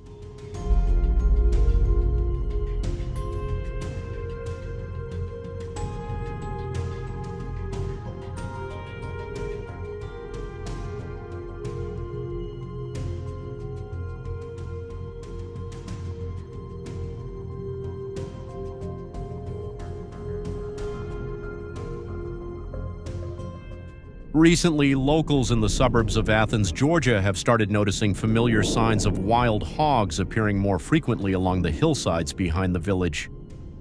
We decided to head up the mountain early, hoping to stay one step ahead before the hogs move lower. The slopes are steep and slippery, making travel difficult, but if we can follow their usual paths, our chances of encountering them will be much higher.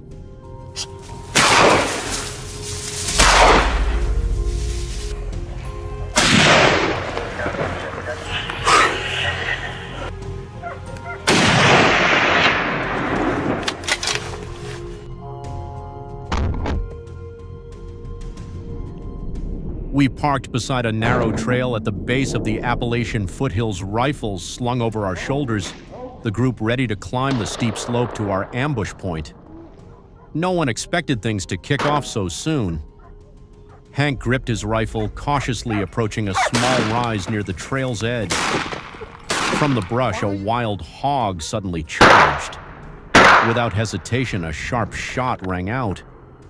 Seconds later, the first target was down. The hunt hadn't even officially started, but the hog had delivered itself to the barrel.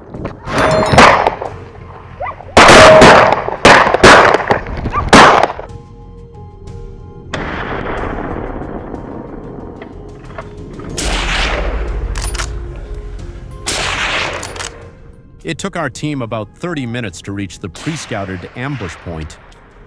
The ridge's crest was clear, but below thick brush blanketed the hillside's base, our target zone. I couldn't take my eyes off it. A wild hog dodged Eric's shot and bolted into the thicket. Seconds later, it emerged on the far side, just as predicted. I held my breath, finger tightening on the trigger. A thunderous blast tore through the air. The target had no chance to escape.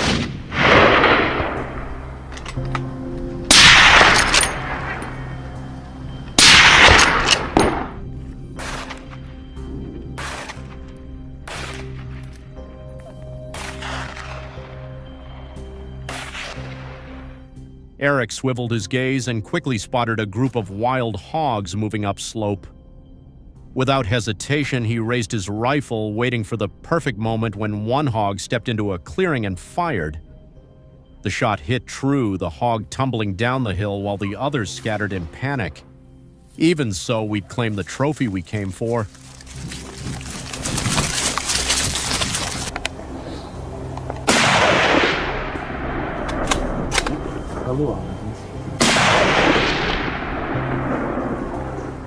At a higher ambush point, Hank spotted a wild hog the moment it emerged from the dense brush.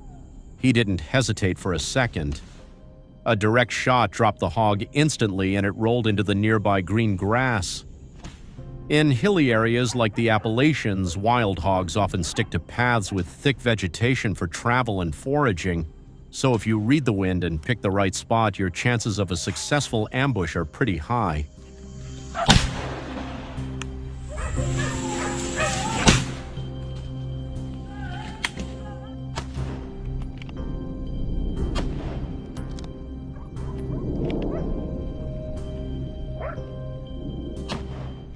Not only were hunters positioned above, but a team was also stationed in the valley below. Travis got word from the scouting crew that an injured wild hog was trying to hide in the brush. Not giving it a chance to slip away, Travis moved in on the target. The hog was too weakened to fight back, so Travis needed only one clean shot to finish it off for good.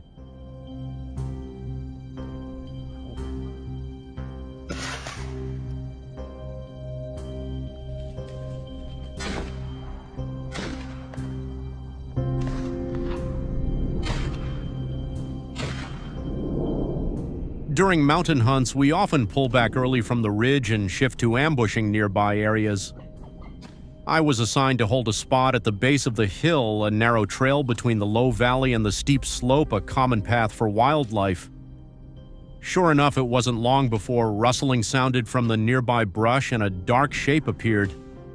I reacted fast, adjusted my aim, and pulled the trigger. One precise shot and the hog collapsed by the trail's edge, thrashing briefly before going still.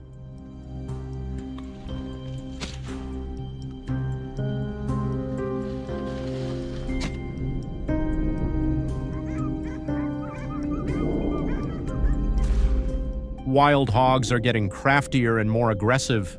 They're no longer scared of humans, with some even roaming into fields near residential areas at night to forage.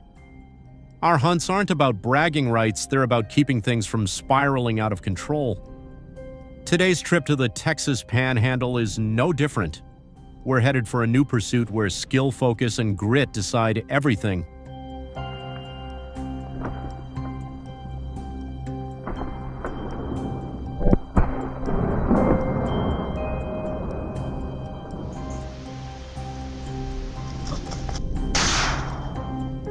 Using our familiar hunting strategy, we split into two teams. The scouting team went ahead with tracking dogs to follow trails, spot targets, and report positions. The other team set up ambush points ready to fire the moment prey appeared. After about 15 minutes, the ambush team got the signal and immediately took positions. A small wild hog burst from the dense brush. Travis, stationed at the key point, had his rifle raised for the critical moment. Then a single shot rang out. Caught off guard, the hog dropped on the spot, unable to resist.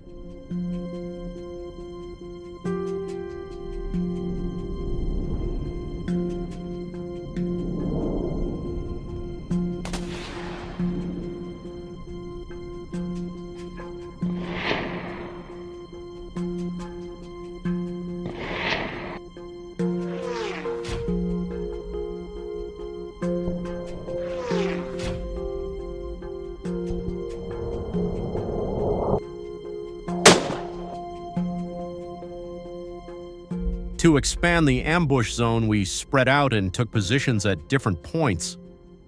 I chose a spot on a high hunting platform, offering a wide, unobstructed view of the quiet forest ahead. Below, another wild hog appeared moving fast, but I anticipated its path and quickly aimed to cut it off. My finger pressed firmly on the trigger. The shot rang out sharp in the air, swift and precise, dropping the animal in seconds.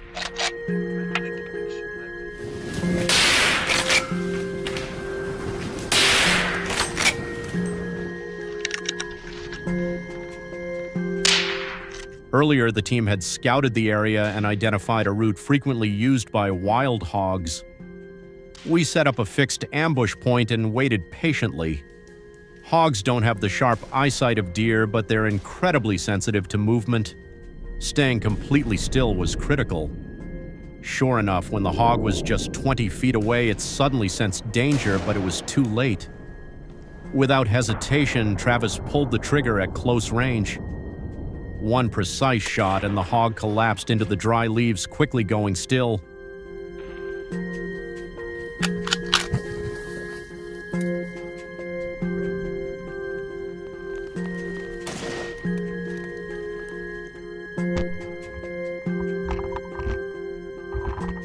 After the morning ambush, the forest fell eerily quiet. Unable to keep ambushing in place, we decided to move deeper into the dense brush, a perfect hideout for wild hogs. Suddenly, a loud rustle erupted from the bushes to the right. My instincts kicked in. I raised my rifle, aimed and fired. Just 2 seconds to react, but enough to drop the target right in the heart of its territory. That moment of victory was unmatched.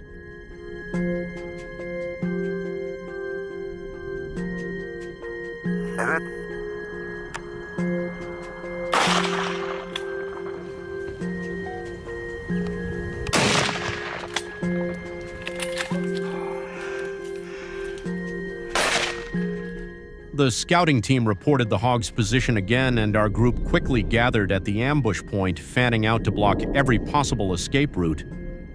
With a well-coordinated encirclement, the hogs had little chance of getting away. In just 15 minutes, a few more were successfully taken down.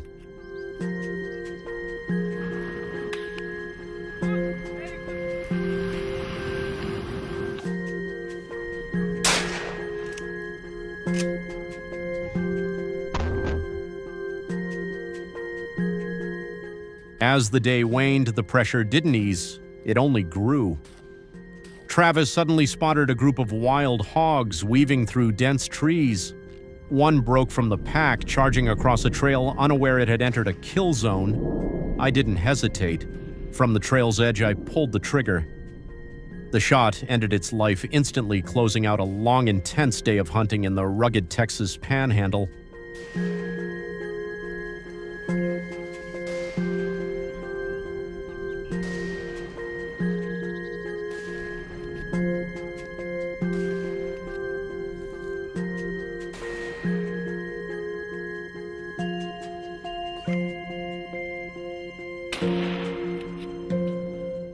The night before the hunt, we sat around a small fire in a rickety wooden cabin on the edge of Arkansas's Ouachita Forest. Reports of wild hogs ravaging village crops were growing. These animals were getting bolder, craftier. That's why we chose to leave safety behind, armed with rifle supplies and sharp caution, stepping into a hunt, promising danger at every turn. As usual, we started with a careful terrain survey. This time, the forest's edge, the thin boundary between open land and dense woods, was where we set up our ambush.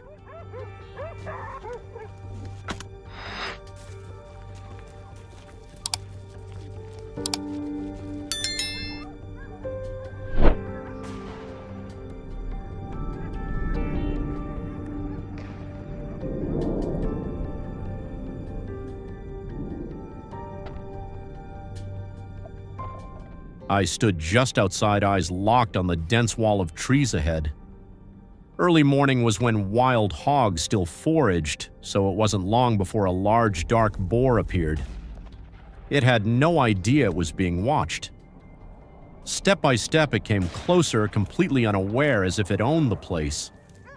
I'd been sitting motionless for nearly 30 minutes, blending into the scenery. I gripped my rifle, aiming just behind the front shoulder. One deep breath finger on the trigger. The hog dropped almost instantly.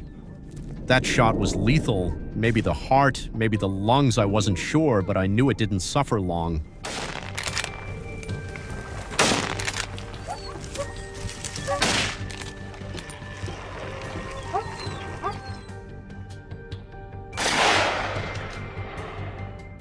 Moving closer, I crouched behind a bush near the forest's edge. The spot offered good cover and a clear view, but the downside was shifting winds and the hog's keen ears.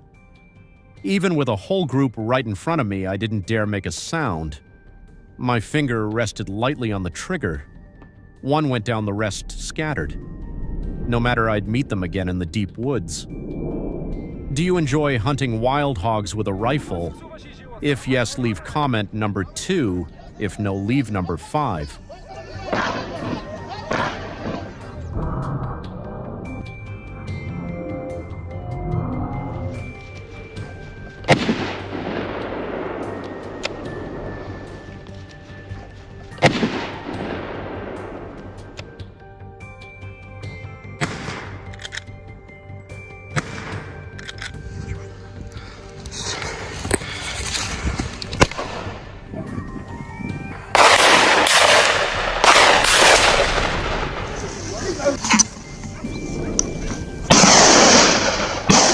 We pushed deeper into the forest. Less than 5 minutes and a group of wild hogs suddenly appeared. They were too fast, the angles poor. After a few missed shots, we gave up the chase. Deeper still, the air now mixed excitement with tension. As I waited behind a tree, another hog emerged about 30 feet away. No time to think, I raised my rifle and fired. Quick and precise, another one down. Still moving, still searching. Then I heard the hunting dogs barking frantically not far off.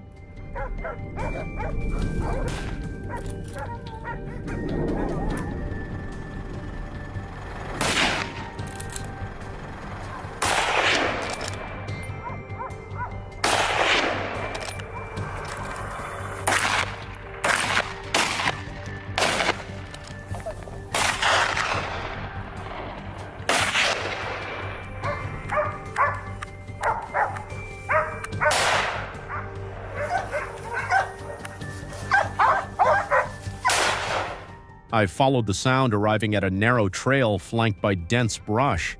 A wild boar could charge from anywhere, any direction. I stayed vigilant, but then maybe it was the noise, maybe instinct made me spin around rifle raised. Seconds later it appeared. One precise shot and the boar collapsed on the trail motionless. Skill or instinct, I don't know, maybe both. But I know a faint rustle saved that moment.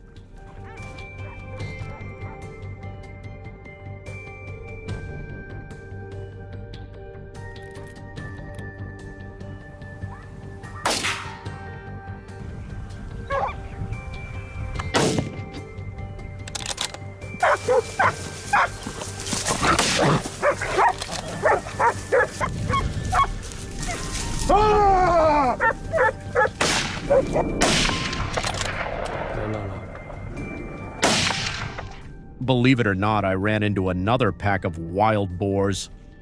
The adrenaline from before hadn't fully faded and now it surged again. I had just seconds to shoot before they veered and vanished. I took down at least one. Not the best outcome, but not the worst either. I stood near the trail's edge, eyes locked on the path ahead where the boars were charging through. A few shots rang out.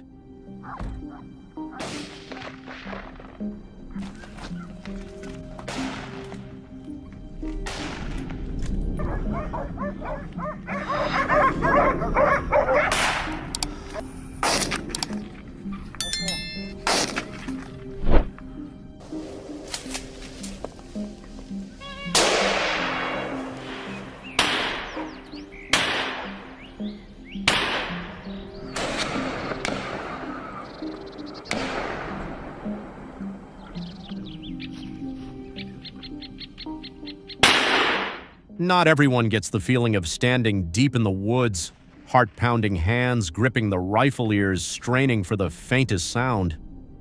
To many, hunting is just a pastime, but for us it's work, a duty no one assigned, but one we have to fulfill. Because if we don't stop the wild boars, they'll come back and destroy more than we can imagine.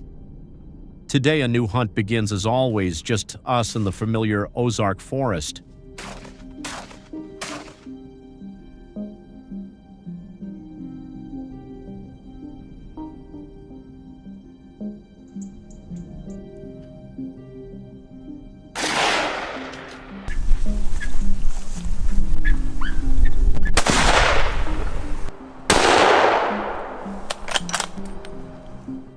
On this trip, we'd scouted the area beforehand to map the boar's routes and set up an ambush at the ideal spot. The air was damp and heavy, carrying the sharp, musky scent of wild boar tents, but a clear sign we were in the right place. Then it came a big boar emerging from cover. I didn't hesitate, raised my rifle and pulled the trigger. The first shot hit, but the beast didn't drop immediately.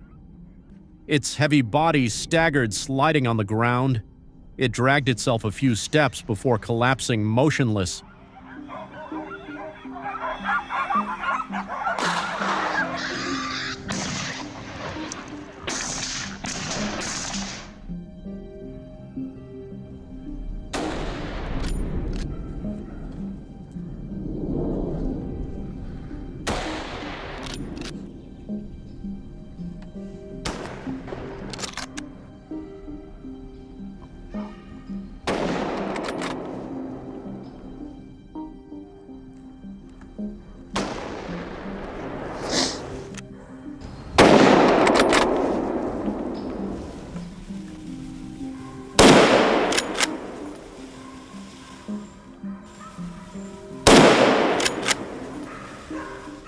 The wind picked up suddenly a serious disadvantage. It could carry our scent far, alerting the boars from hundreds of meters away and sending them fleeing. We grew more cautious, staying absolutely silent. Then Boone, my partner, gave a subtle signal. He'd spotted movement through his binoculars. Boone raised his rifle steady. The shot rang out, cutting through the wind for a moment, and right in front of us, the boar dropped, lying motionless amid the swaying grass.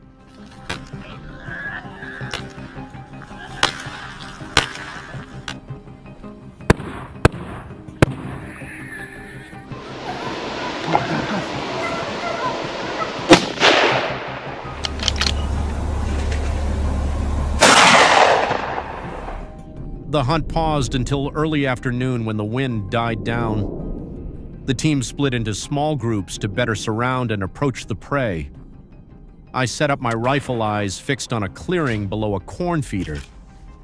Within 10 minutes, the scent of fresh corn drew a pack of wild boars. I adjusted my scope finger, tightening on the trigger.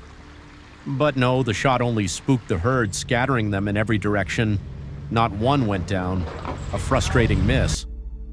I thought, just wait, they might come back.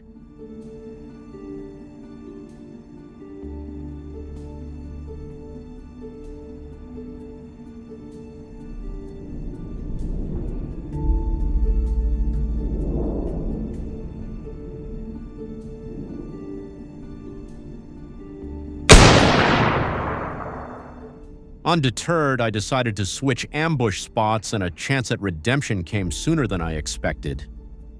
The boar pack moved steadily into the forest. I held my breath, eyes locked on the target. No room for error.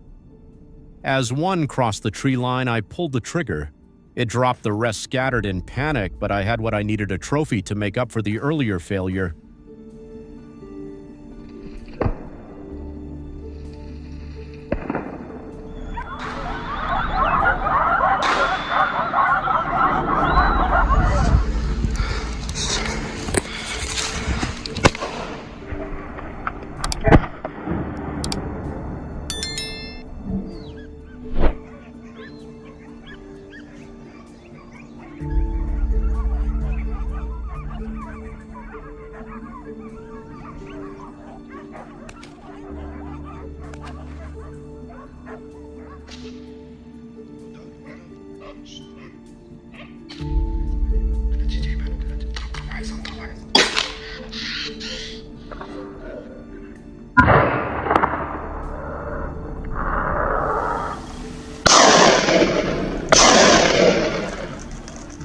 Before I could catch my breath, I got a signal from the scout team and moved to the ambush point. The team quickly formed up, hiding behind thick brush and raising our alert to maximum. The area was so quiet you could only hear forest birds. Then 2 more boars appeared. While they were busy foraging, my rifle was already aimed. One shot rang out, perfect distance, perfect timing. The boar dropped on the spot, no chance to resist.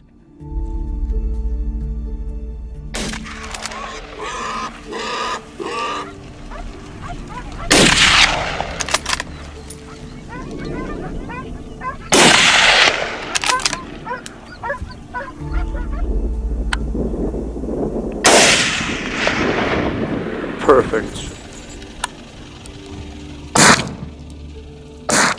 On the opposite side, Hank spotted a lone boar moving through. His rifle was loaded and he tracked its every step through the barrel. Then at close range, Hank pulled the trigger without hesitation. The heavy body collapsed, instantly motionless.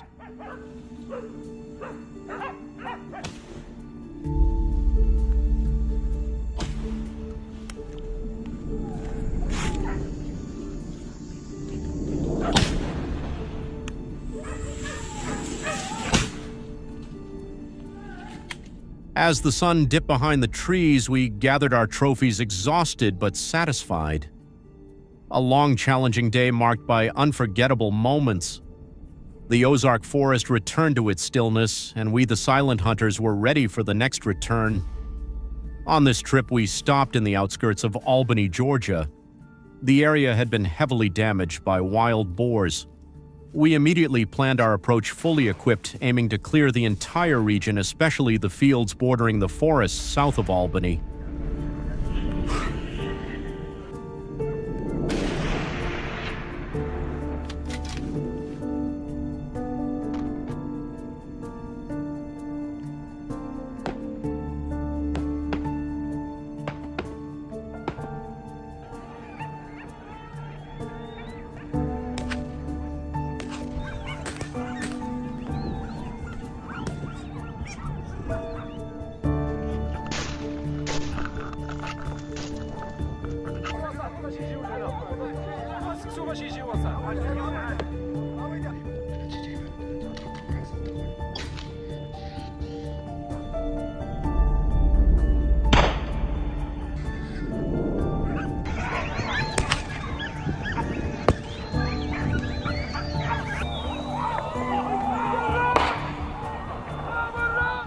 As the clock struck 9 p.m., we were at a large field near the Flint River Basin.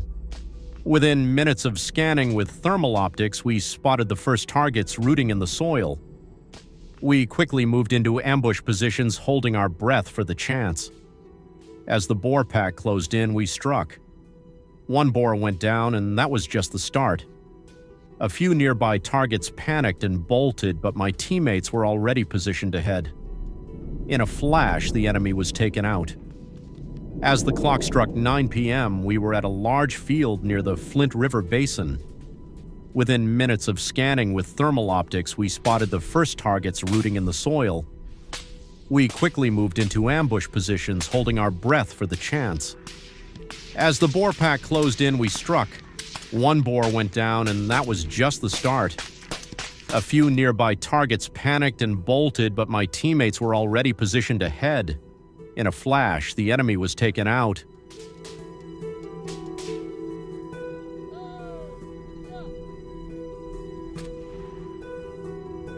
Hey, what you got there, bud?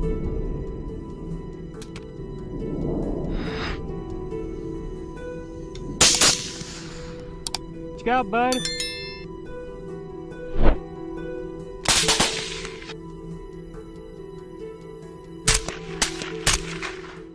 Around 10 p.m., a familiar sound came from the brush near the forest edge. We halted watching. Sure enough, it was the targets we were after.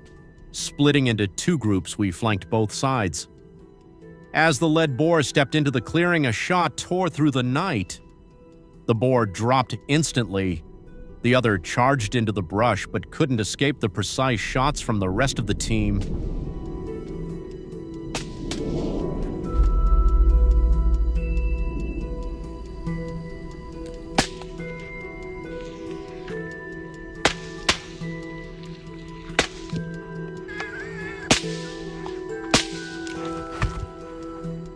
As the night grew darker, more wild boars emerged. One, likely the pack leader, looked massive and ferocious. That was the moment for a decisive shot. The boar dropped. The smaller ones nearby were quickly taken down too. Letting them escape would mean trouble for the locals later.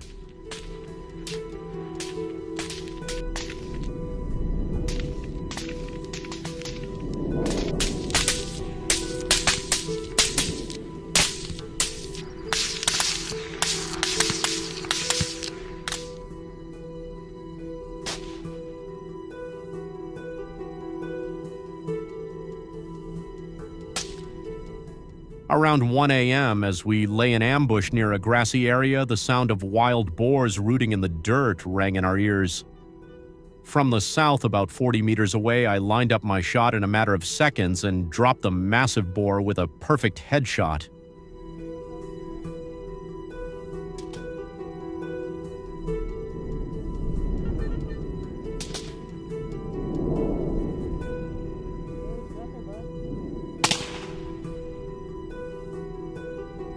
What you got there, bud?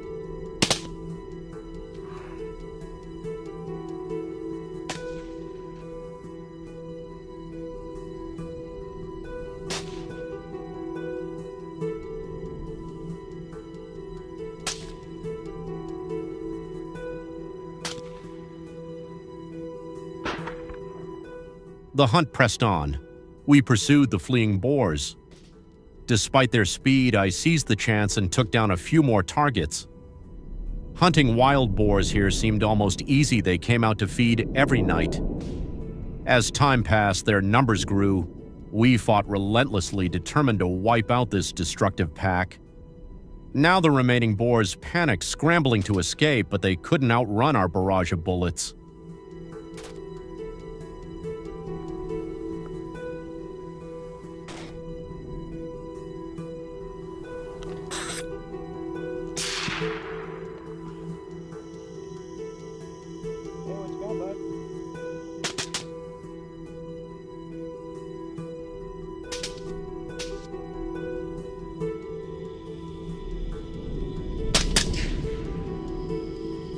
Crikey.